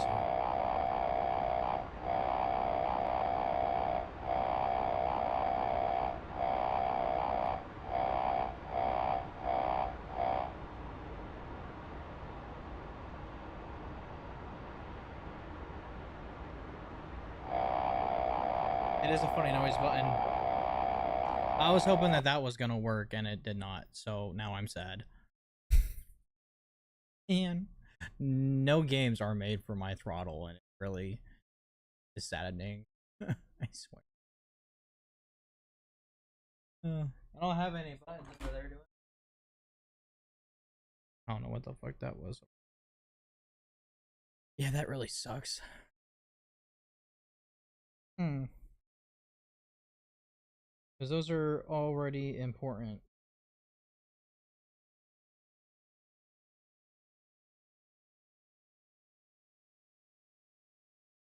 And that's already used.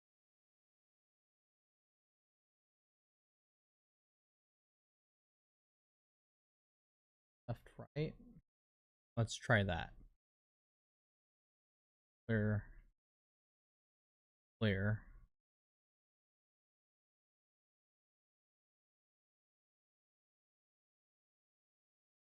Left.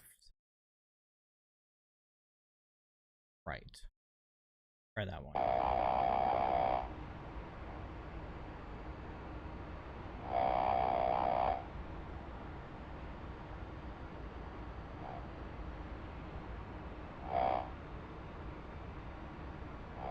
I guess that's it. In the cage mode, the optical sight reticle will be slewed to the radar bore sight line, and the radar itself will be put into BST, or bore sight mode, with a 5-mile range and short pulse setting. For the optical sight, the command activates the respective elevation and azimuth tracking, roll mark, and range functions of the reticle for the chosen weapon. To enter the cage mode, momentarily depress the cage button on the front of the pilot's right throttle. To exit the cage mode in the pilot's seat, simply put the weapon's selector knob in the B or Bravo position momentarily. You can try it out now and see what happens to the optical sight reticle.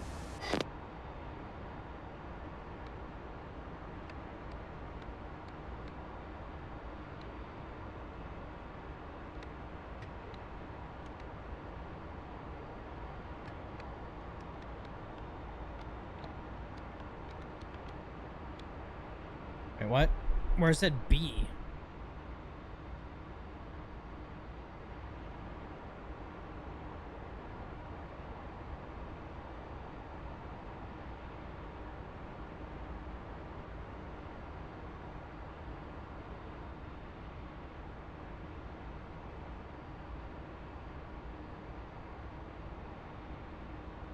Yeah, what's the B?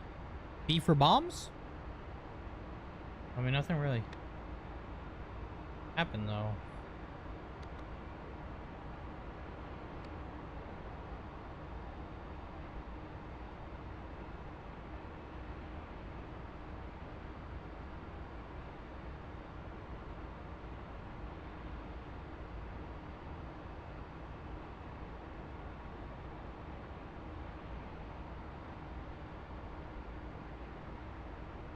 In the B position momentarily. Yeah, and I don't get it. Good. Let's continue with usage of the cage and CAA mode. First of all, make sure that you select heat with the pinky switch and switch master arm to on. I actually have a master arm switch.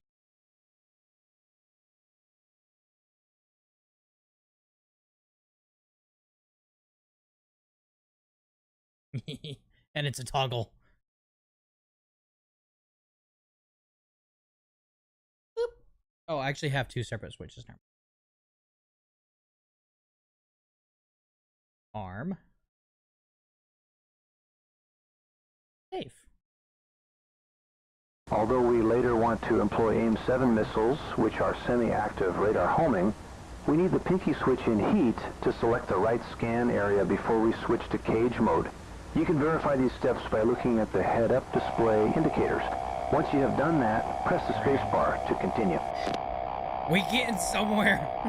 Next, you will have to enter the cage mode. Do this now by pressing the cage button on the throttle. The optical sight reticle should move to the radar bore sight line, and the DSCG screen should now show a range of 5 nautical miles. Press the spacebar to continue.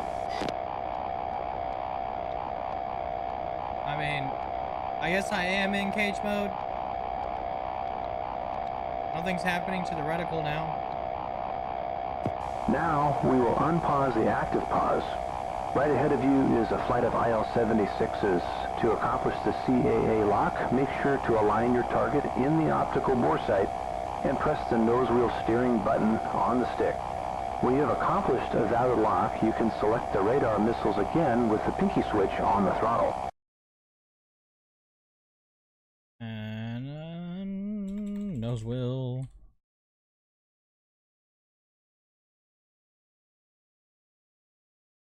Oh, NS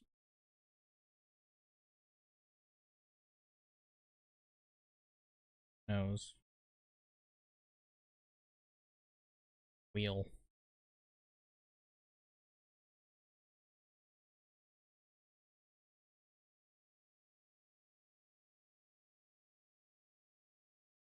Nose gear steering. Yep. There we go.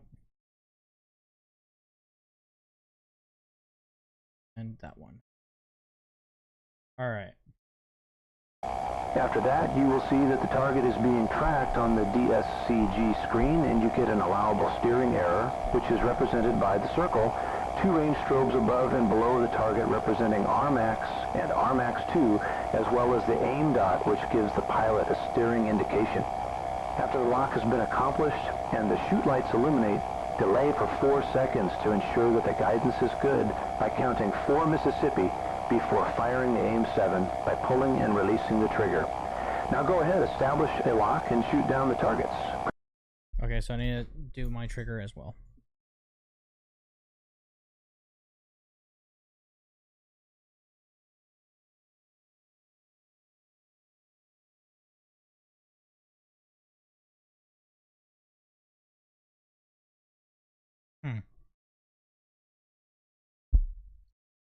No 2-stage for the trigger on here.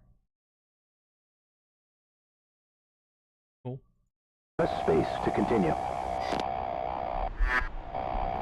Oh dear Jesus.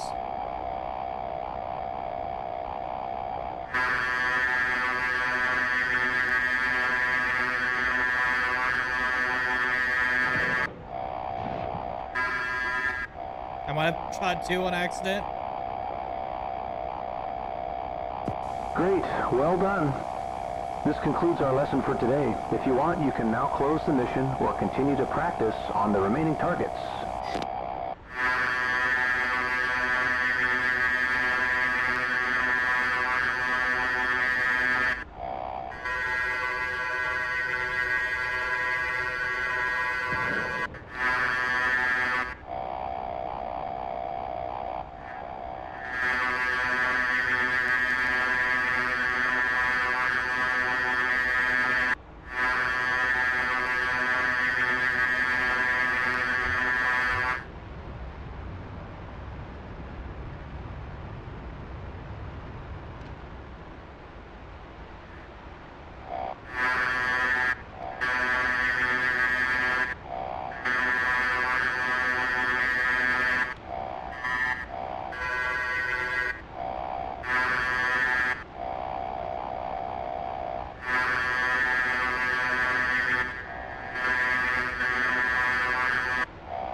Because I don't have enough missiles anymore.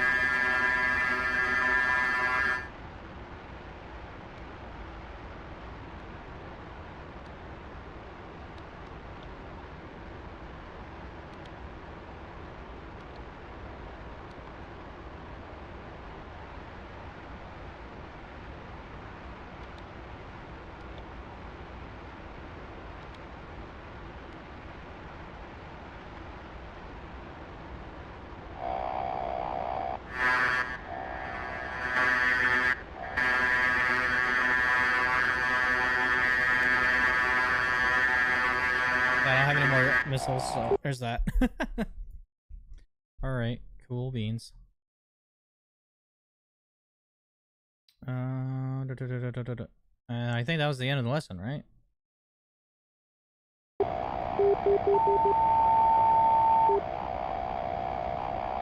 See, but something's wrong with my throttle where it just... I let go, it just wants to go wee!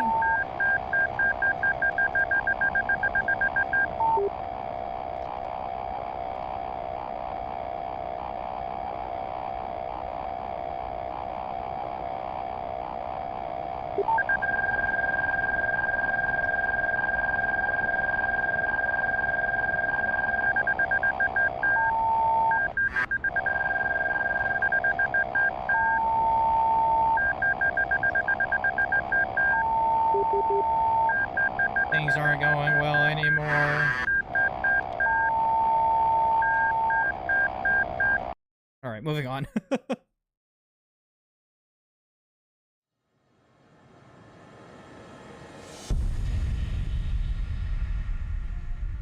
Said aim 7, aim 9, and guns. But like, we didn't really do the others.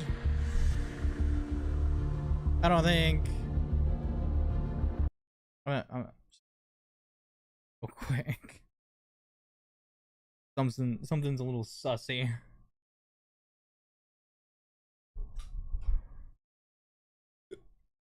Got the hiccups.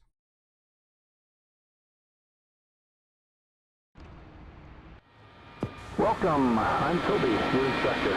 This lesson deals with the computer automatic acquisition for CAA mode. Good. In the quick. Good. Next you. Now.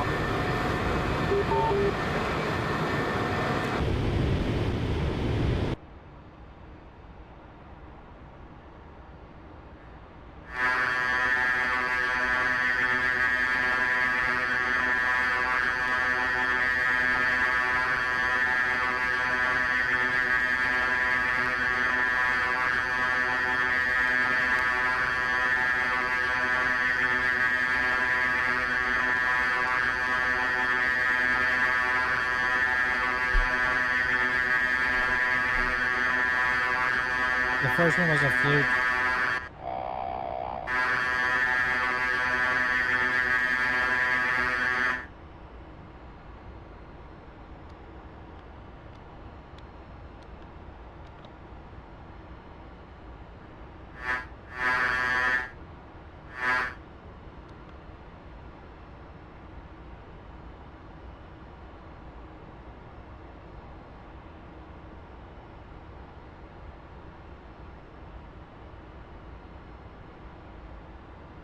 Yeah, I think the first one was a fluke.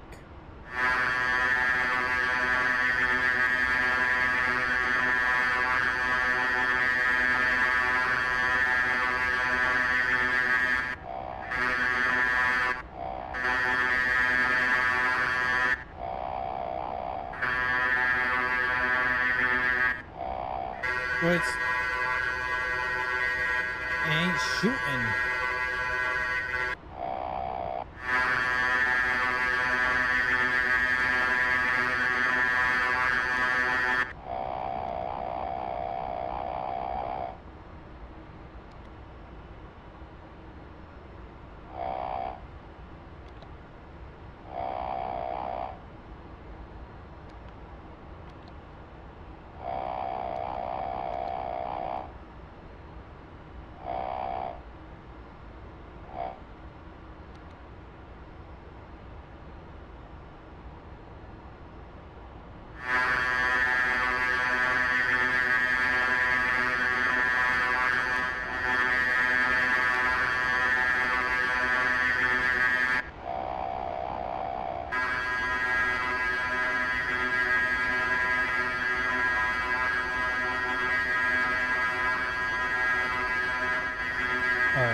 We're gonna restart it because I think it was a fluke.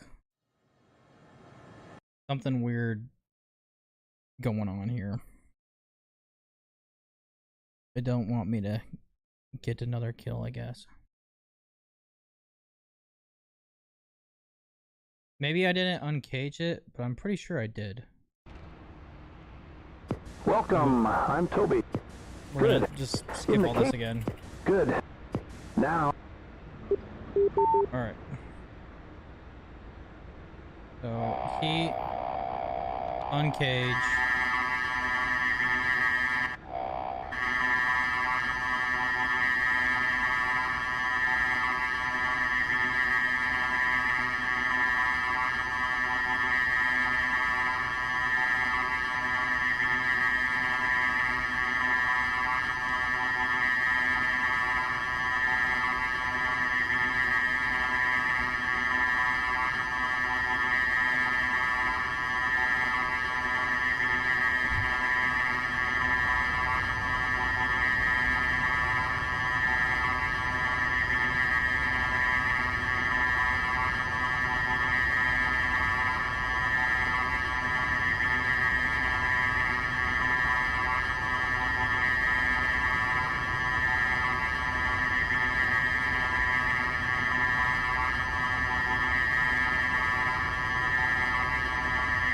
But it's not letting me shoot again.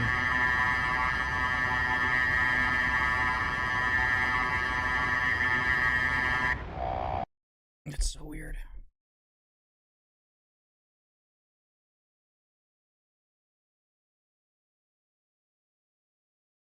Do this. Right button 1. Trigger.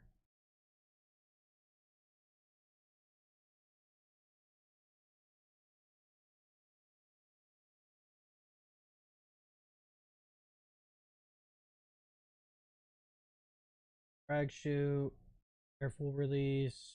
Quick release lever.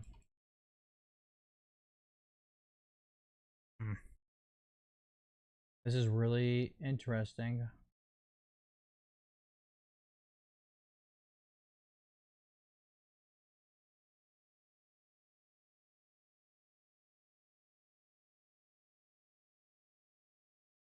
Weapons. Bomb button. Cage button. Got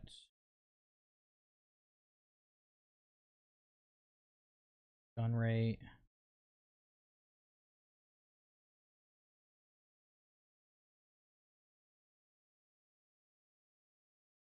Pinky switch gun.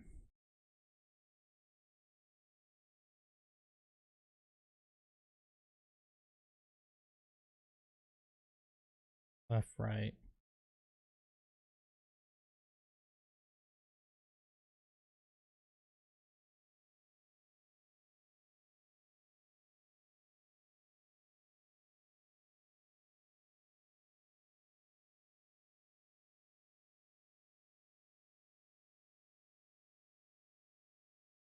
Trigger.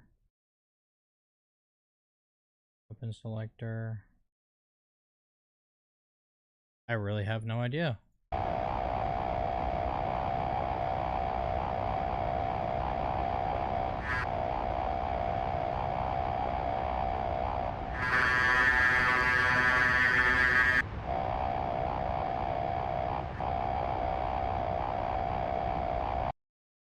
Alright, we are just gonna restart it. Just because something's weird. That's the second try. Nada. Second try is nada.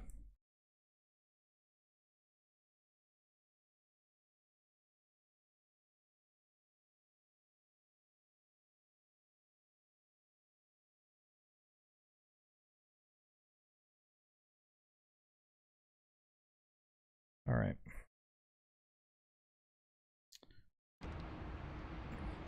Welcome, I'm Toby, your instructor. This lesson deals with the Computer Automatic Acquisition, or CAA mode, of the F-4E Phantom II, with focus on pilot tasks. We are airborne and have a standard... Good. Let's begin with the ACM modes. ACM stands... Oh, you know what? In Maybe the it's cage mode, because the I optical didn't sight do reticle will be cage B. slewed to the radar bore sight.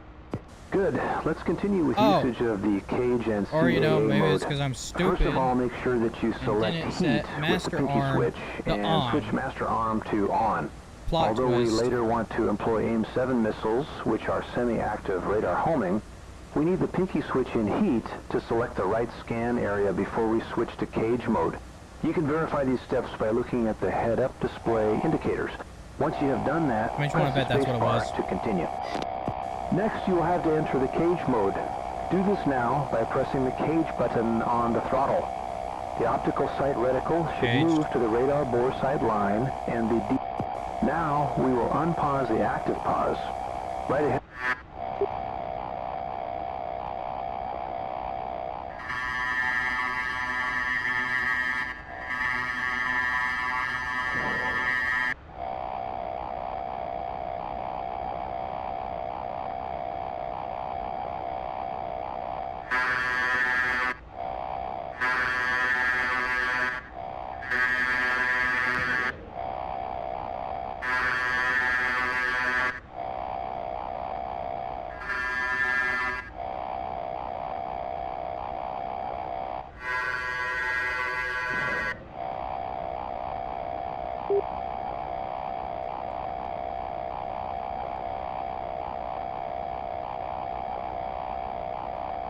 Great, well done.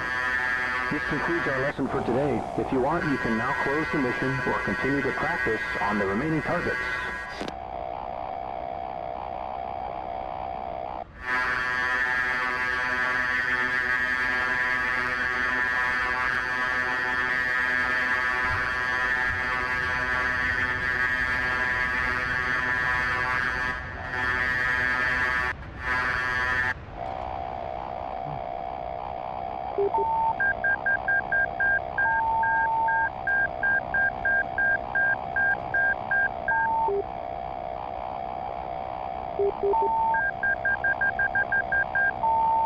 I gotta adjust my sensitivity just for this freaking plane, bro. Oh my god. It flies like a brick.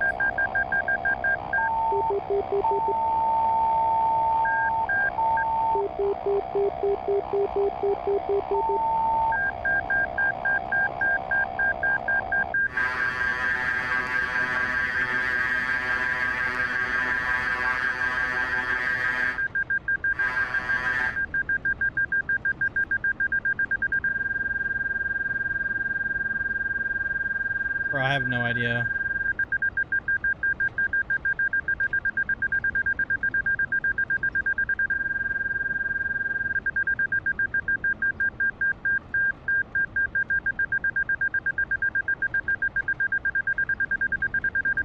I mean, nothing's lighting up.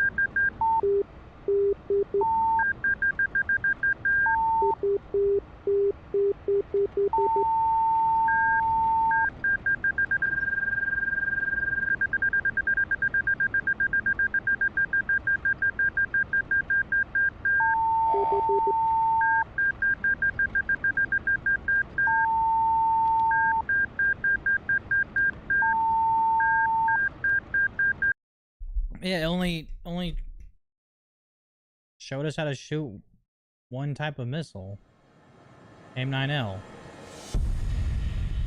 It didn't actually, like, do anything else. Oh well. Don't really want to do bombs, to be honest. Do this. I mean, the controls in general seem to be easier. It's just the fact that I gotta adjust everything now. Welcome. I'm Toby, your instructor. This lesson deals with the employment of the AGM-65 Maverick. The AGM-65 Maverick is an optical or infrared-guided air-to-ground missile used in the F-4E. We will focus on the pilot tasks for employment, as the WISO can also lock and fire the weapon. We are airborne and have a total of 6 AGM-65 Bravo Mavericks on board, which we want to employ. Following my guidance, you will learn about the basics of AGM-65 employment. First, how to set up the missile for an attack run, and next, how to employ the missile against a target. Good. Let's begin with the preparation of the missile and the plane. First of all, we need to set the optical sight to air-to-ground. Next, we adjust the optical sight depression to 45 mils to align the optical sight reticle with the weapon's seeker head. This enables us to easily locate targets. The idea is to first use the optical sight for a rough orientation, and then use the seeker head for fine adjustment and target lock. In this training mission, we use the AGM-65 Bravo that features a narrower field of view than the A version. The A and B version are both TV-guided missiles. However, the D version is an IR-guided missile that also features a zoom function, which can be activated by pulling the trigger while holding down the ARR button. The AGM-65 Bravo does not share this function. Next up will be the warm-up of the gyro system of the missile.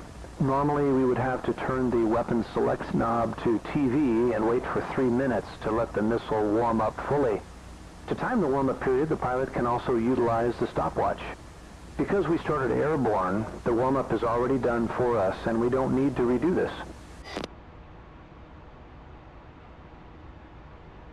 Now with the missile warmed up, we can select the stations and turn the delivery mode knob to direct. This is the only employment method for the AGM-65 Maverick.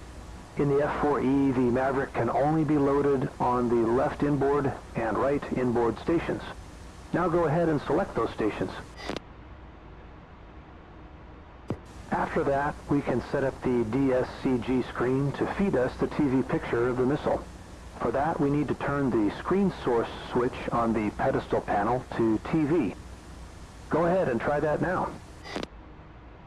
The last step in setting up the aircraft for our attack run is to place the master arm switch to the arm position. You can verify that everything is armed by looking at the arm light on either the heads-up display or looking at the lower part of the station select knobs.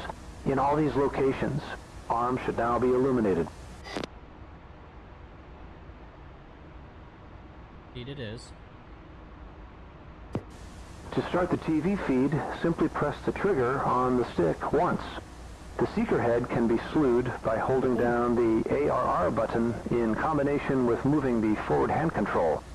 To put the missile seeker back to bore sight, you can simply pull the trigger again while holding down the ARR button.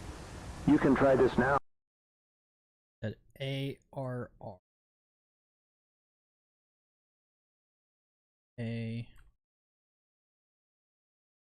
AR.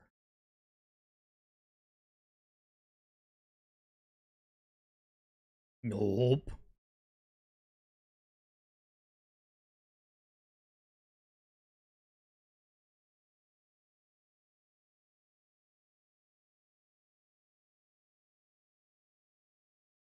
Blue.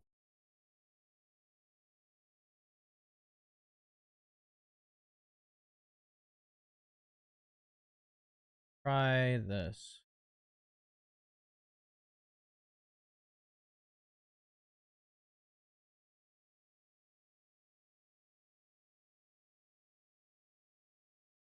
Down. Left.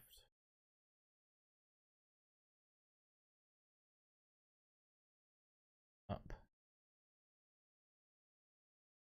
But make sure to recenter the seeker.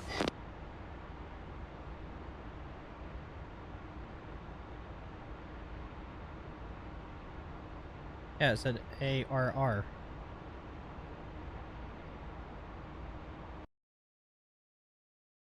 But I wonder what the ARR button is. Might be in weapons, possibly? My only other guess where it would be, right? Oh, no, that's AAR.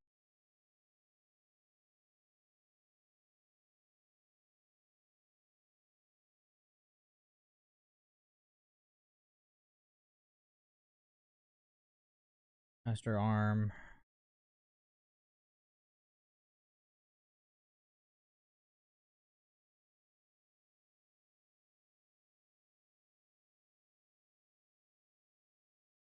Weapon selector, weapon slew.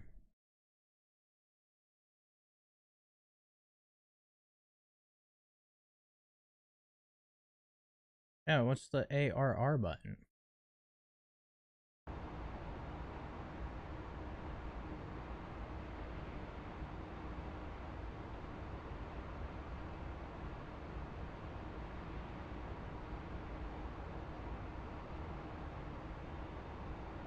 Moving forward hand control. This is frustrating.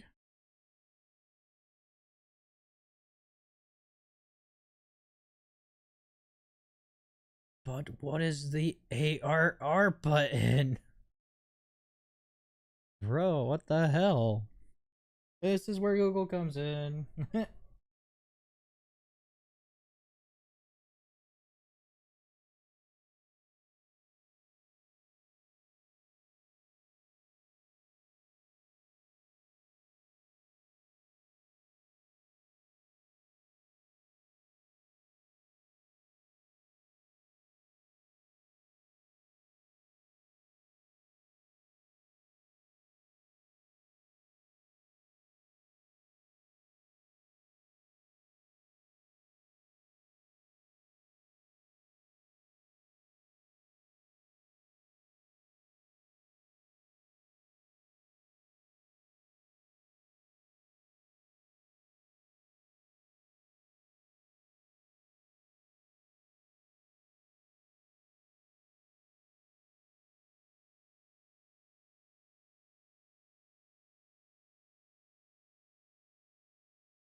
I'm assuming that it's the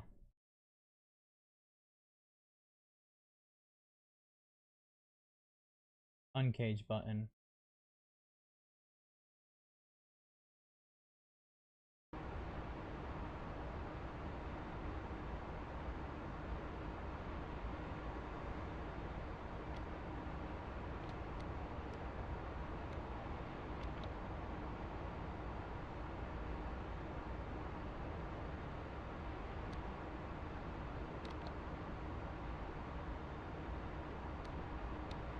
I actually have no freaking idea what the ARR button is. Very frustrating.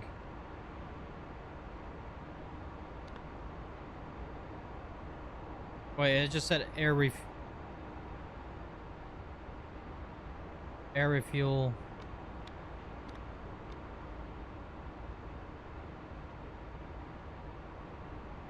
Okay, it moved.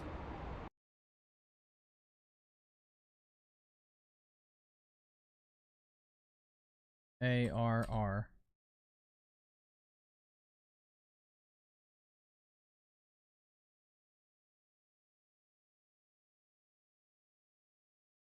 See if this is it. S. Oh, look at that. I had it freaking labeled wrong. AAR, not ARR. Fucking dickheads.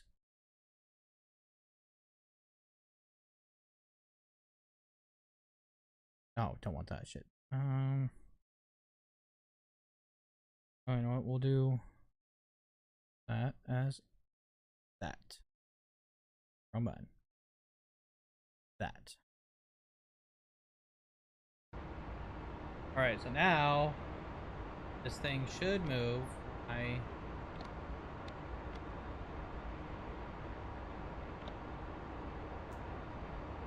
If I'm holding down this, that will.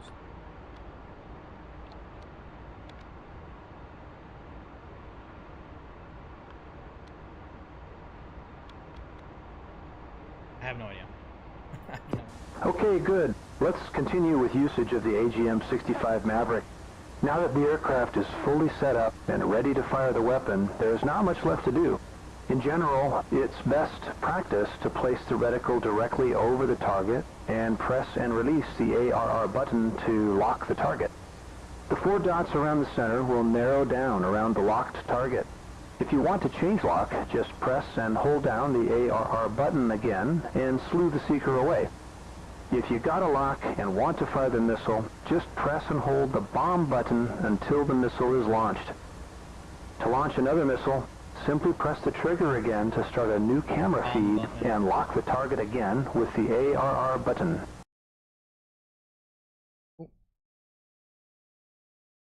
Bomba button.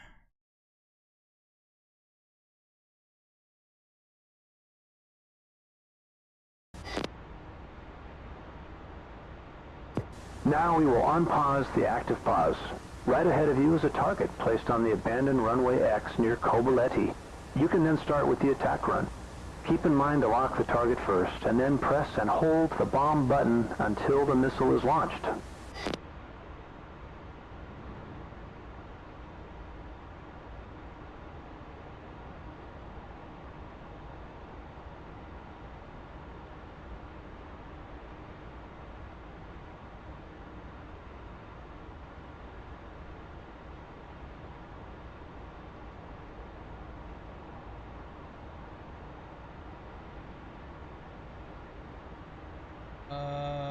Where did the target go?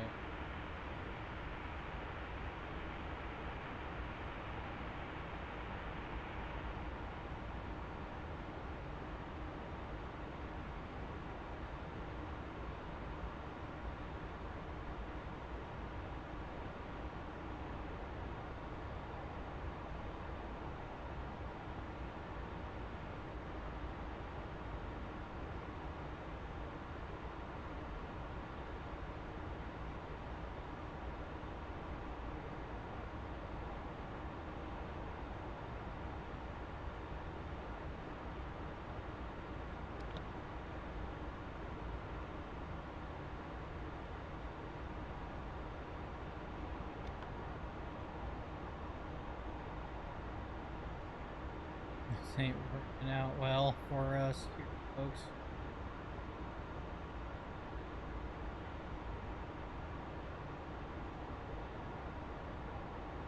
Not very stable. Alright, I need it.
Nothing else is controlling pitch, so not even my keyboard.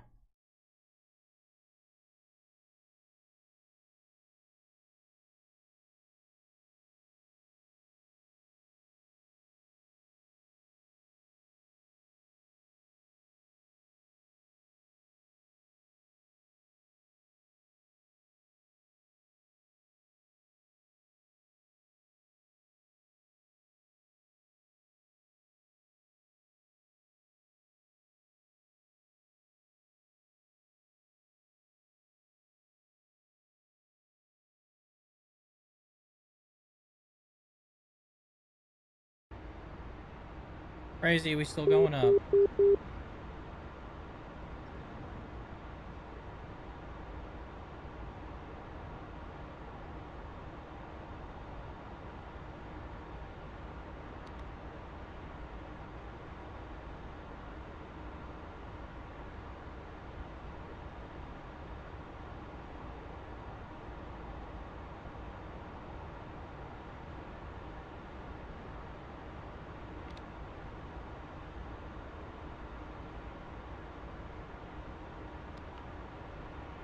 Man, I'm so fucking terrible.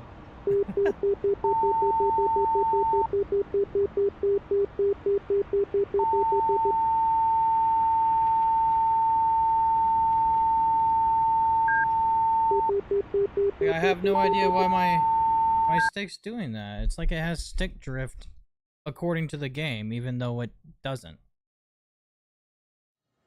It's being so weird.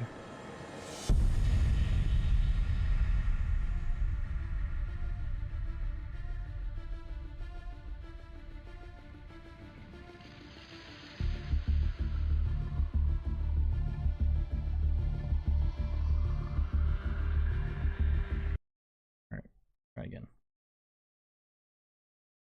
Now that we got all the buttons done.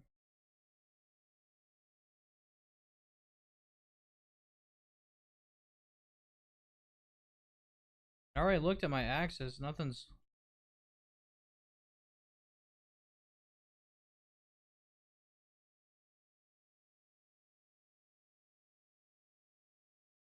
wrong with it, so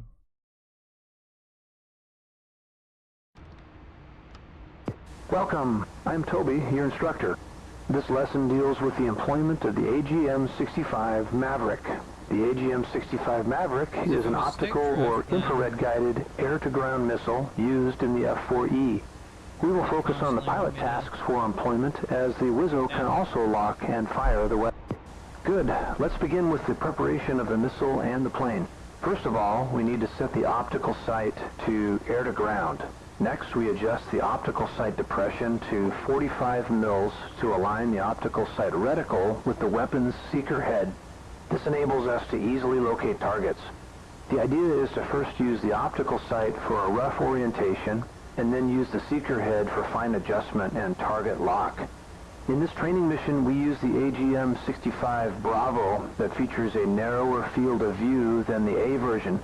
The A and B version Next up will be the warm-up of the gyro system of the missile.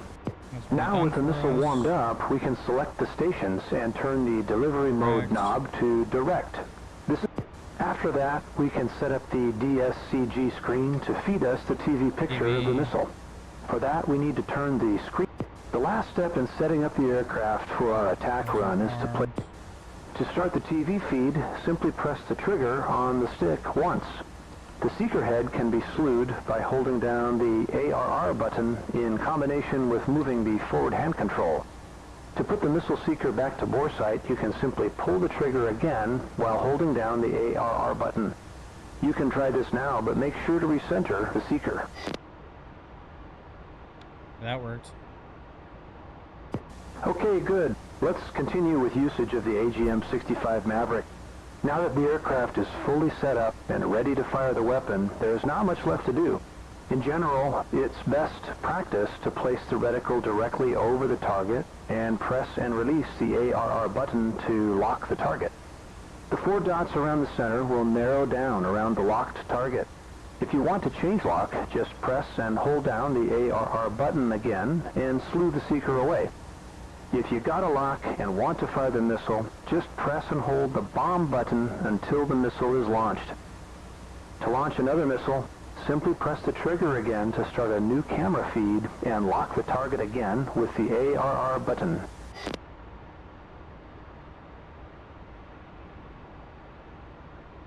ARR button to lock. And then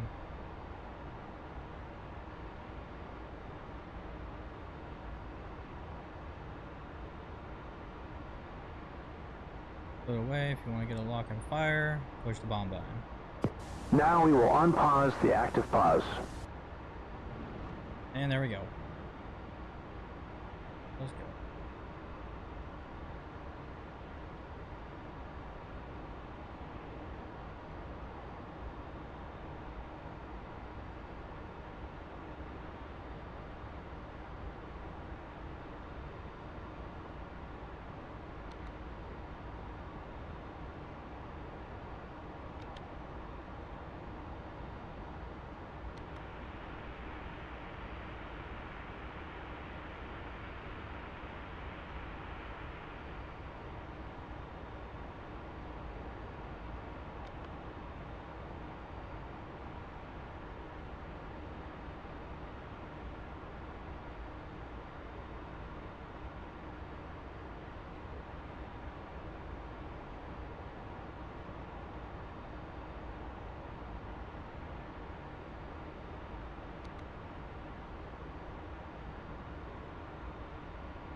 And bombs away.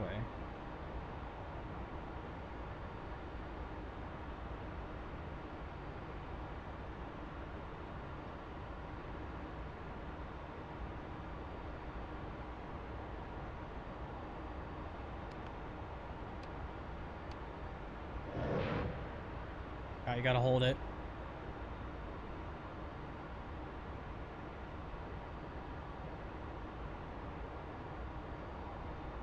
And then what's the track button?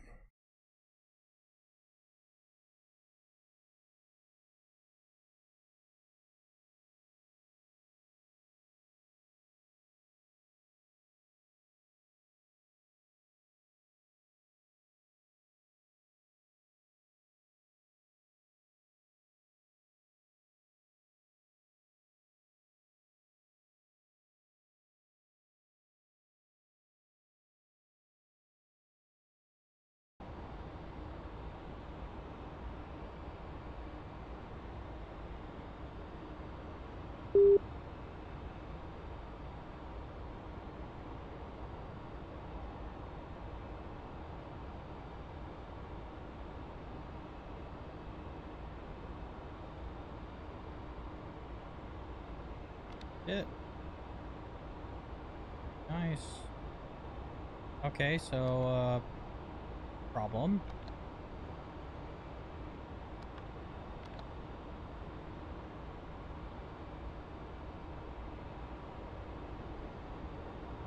Problem. Oh, burp.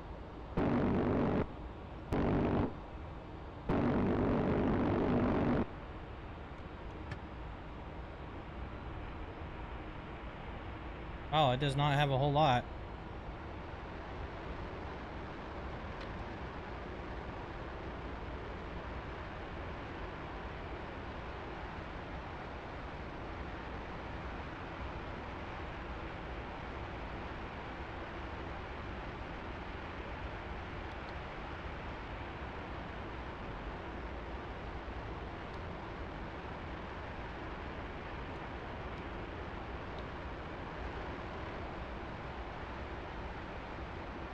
Okay, so if we switch this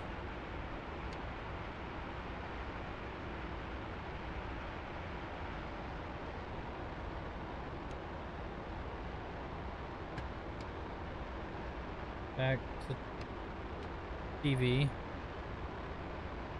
then we do that button, which did nothing. Why can't I pull up my other missile?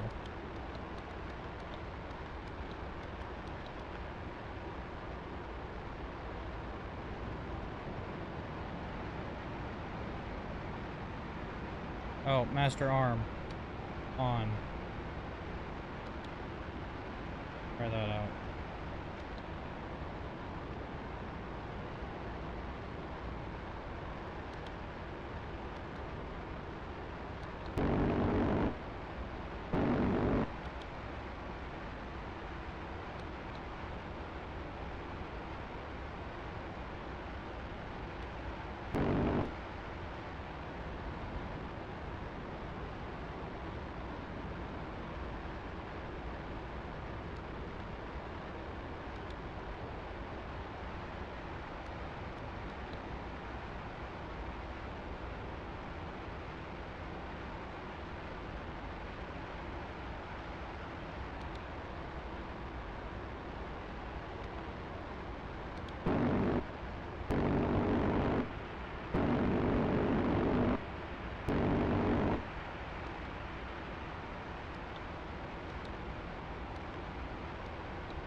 Okay, well, I got to launch one. I want to see if I accidentally like pushed a button wrong or what make it do that. So we'll set everything up and then try again.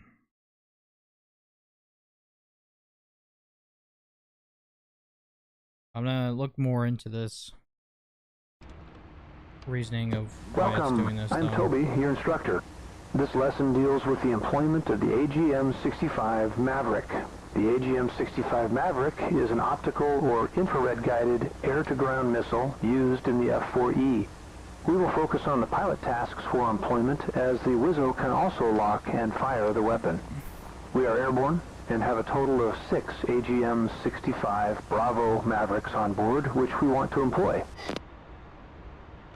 Following my guidance, you will learn about the basics of AGM-65 employment. First, how to set up the missile for an attack run, and next, how to employ the missile against a target.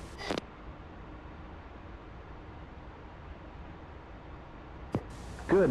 Let's begin with the... Next up will be the warm-up of the gyro system of the missile. Now with the missile warmed up, we can select the stations and turn the delivery mode knob to direct. After that, we can set up the DSCG screen to feed us the TV picture of the missile.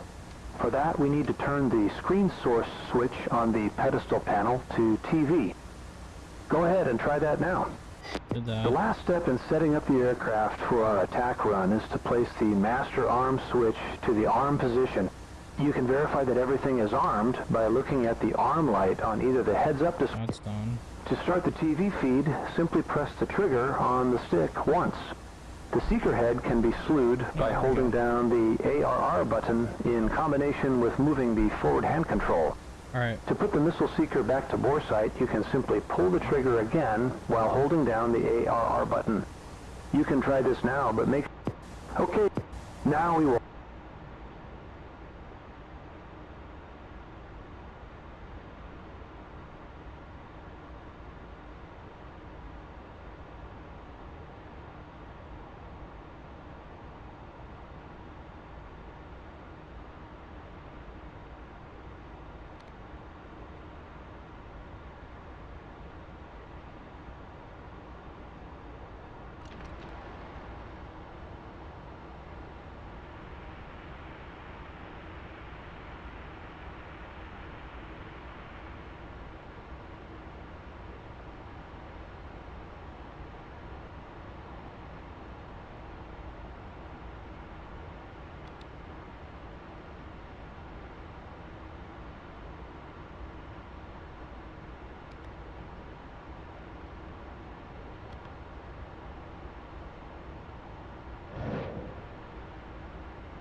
Oh, getting a little shaky now.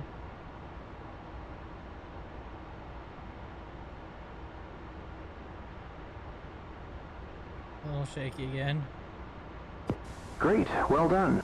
This concludes our lesson for today. If you want, you can now close the mission or continue to practice on the remaining targets.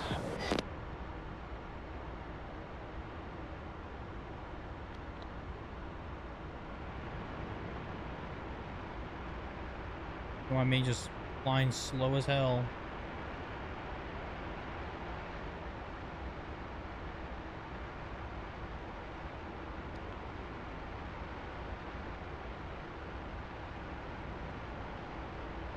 Alright.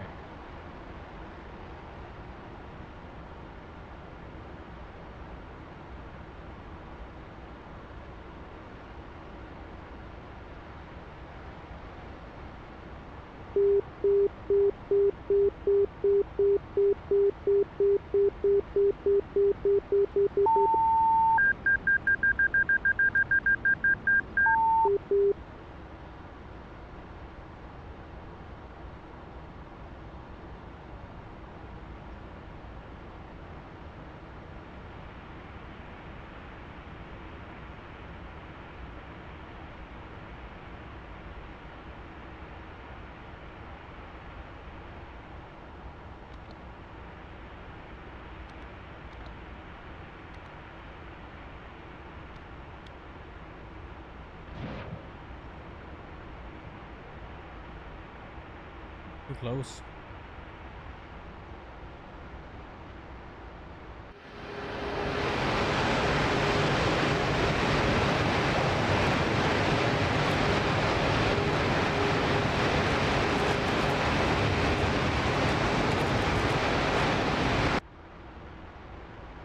Yeah, I'm not sure why it's doing this though. It's so weird.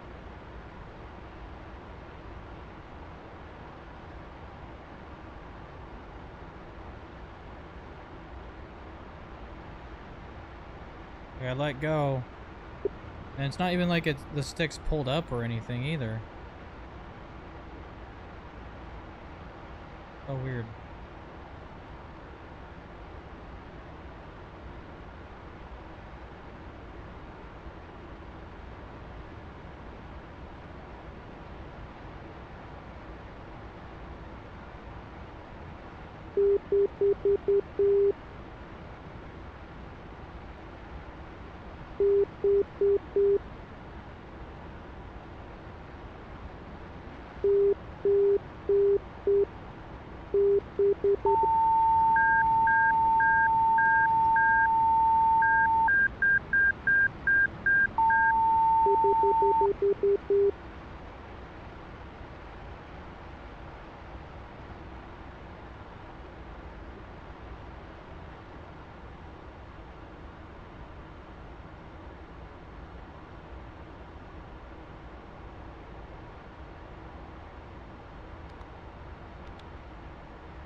Oh, I was gonna say we're just gonna go guns. Yeah, I'm gonna go a little wide.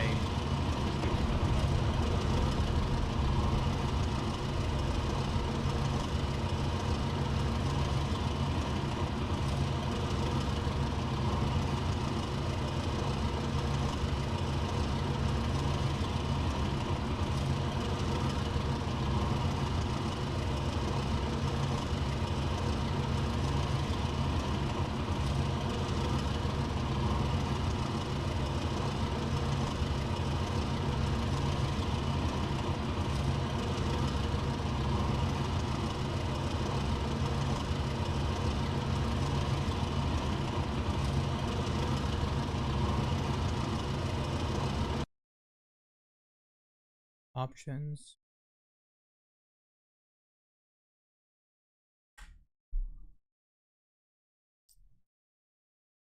Probably special.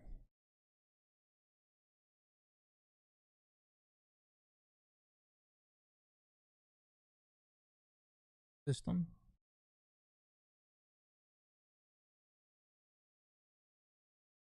That force feedback.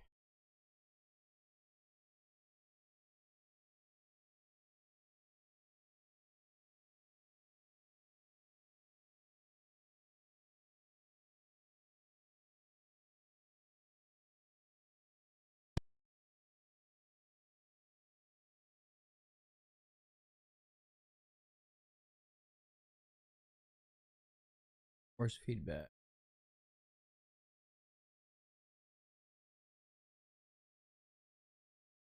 That's audio.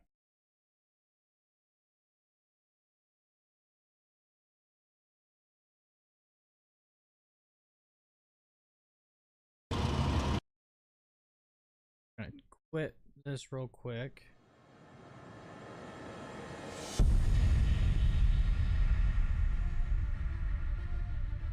Misc. There we go. Force feedback. Done. Alright, let's see how it flies now.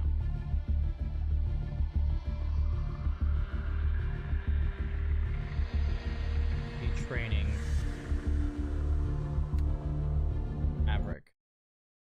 Alright, let's see it occurs. Let's see if it fixed the issue. I didn't even know they made force feedback joysticks. Are Virpil's force feedback?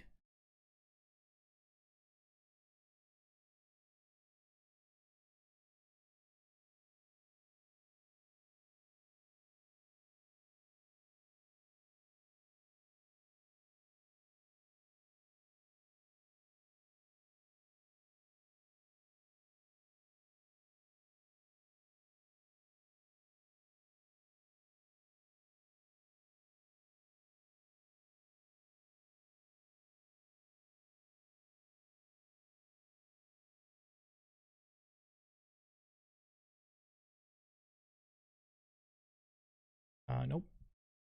Alright. Guess not. At least I couldn't see anything Welcome. about it. So. I'm Toby, your instructor. This lesson Alright, deals Toby, with the employment of the you AGM-65 eat my ass. Maverick. The AGM-65 Maverick is an optical or infrared-guided air-to-ground missile used in the F-4E. Boom, We will boom, focus on the pilot tasks for employment, as the Wizzo can also lock and fire the weapon. boom. We are airborne and have a total of 6 AGM-65 Bravo Mavericks TV. on board, which we want to You're employ. done. Good. Next, now with an... After You're that, skipping we your can ass set up now. the last step. To start the TV feed, simply press the trigger on the stick once. Okay, now we will... Oh my god, look at that. We're not freaking bouncing up and down anymore. That's insane. Oh my god, it no longer flying like a brick. This is crazy.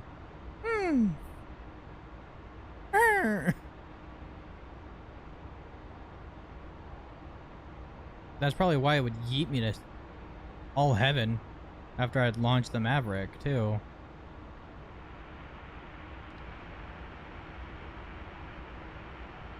I mean, it's not like it helps that I still stuck at flying a jet, but here we are.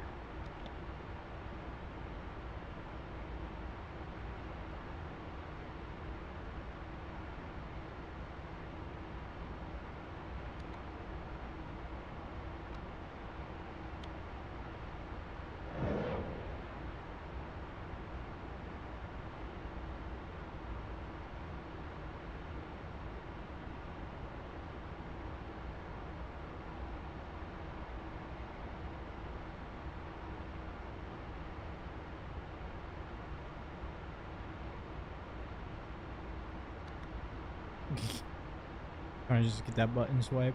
Yeah, oh, I hit the one. Same place.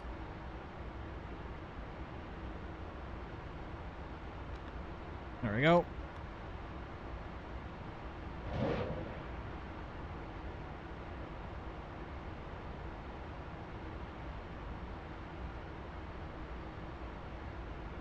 And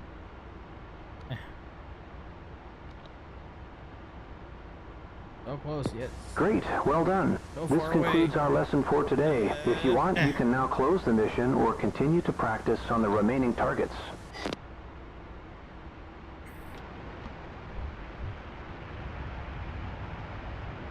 think we'll be able to get it figured out now.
It's not locking it.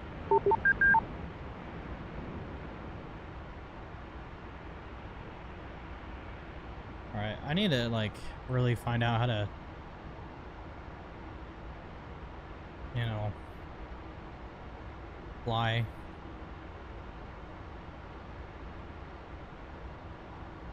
Oh, my master arm got turned off after the mission completed. That explained things. Alright, let's go.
That was weird.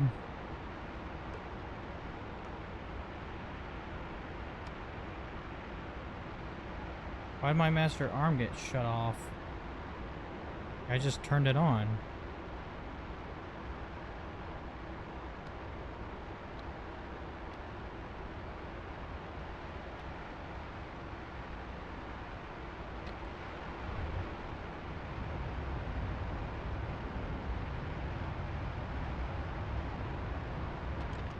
But at least now we know why that was happening, so that's nice. My master arm is being mental. Stop it.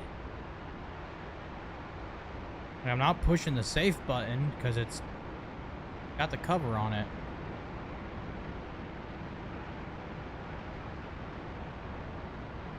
Just doesn't want me to shoot my other Mavericks and keep practicing, I guess. Something.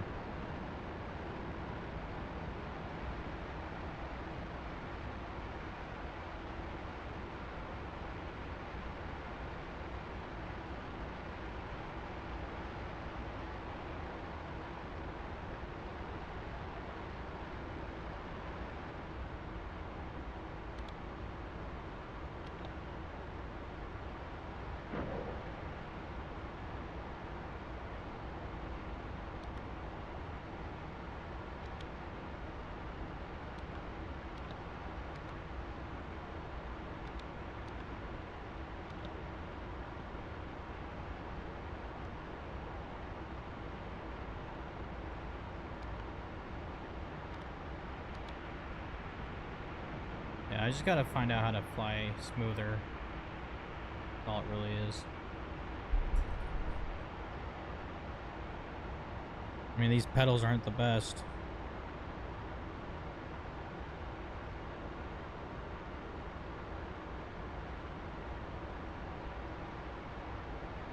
But neither are my skills.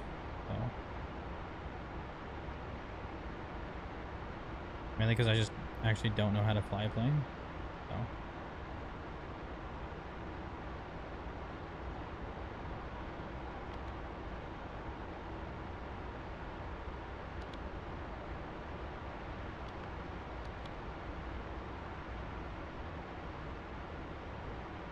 Let's hit this building.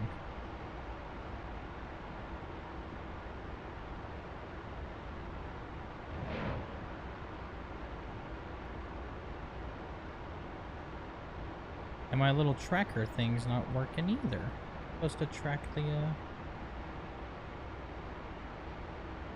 target. Not the target, the missile.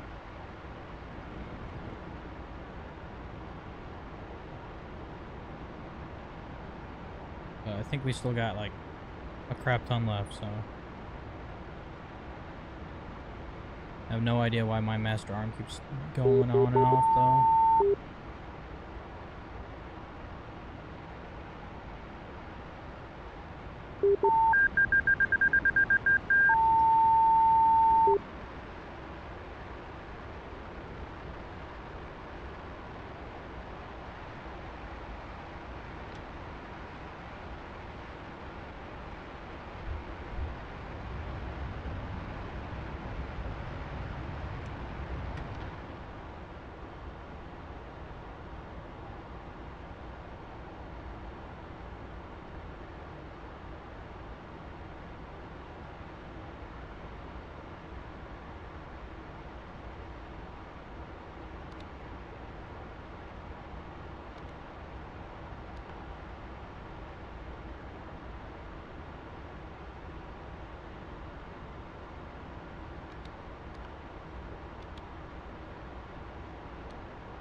Nope, master arm went off again. That's always fun. And you know what I say to that? I say Bert. Master arm. Off. On.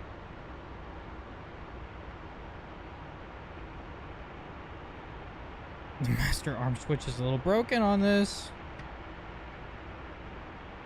Oh, probably because I gotta turn that off, huh?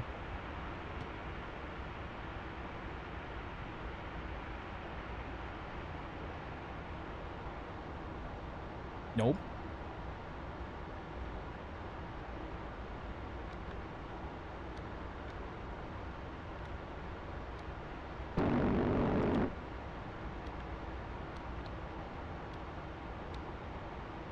Gotta uncage the gun. Interesting.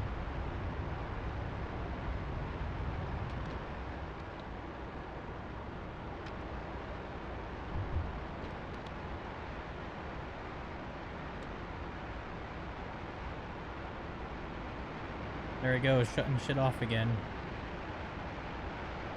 For no reason.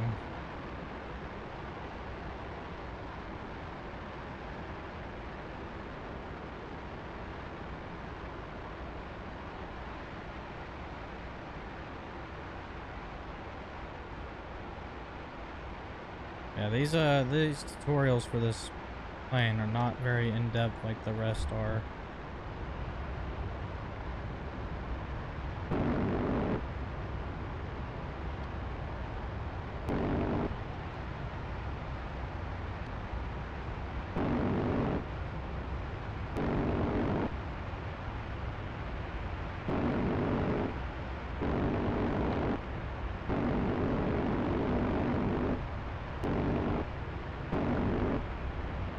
Alright. I think I'm done for this today.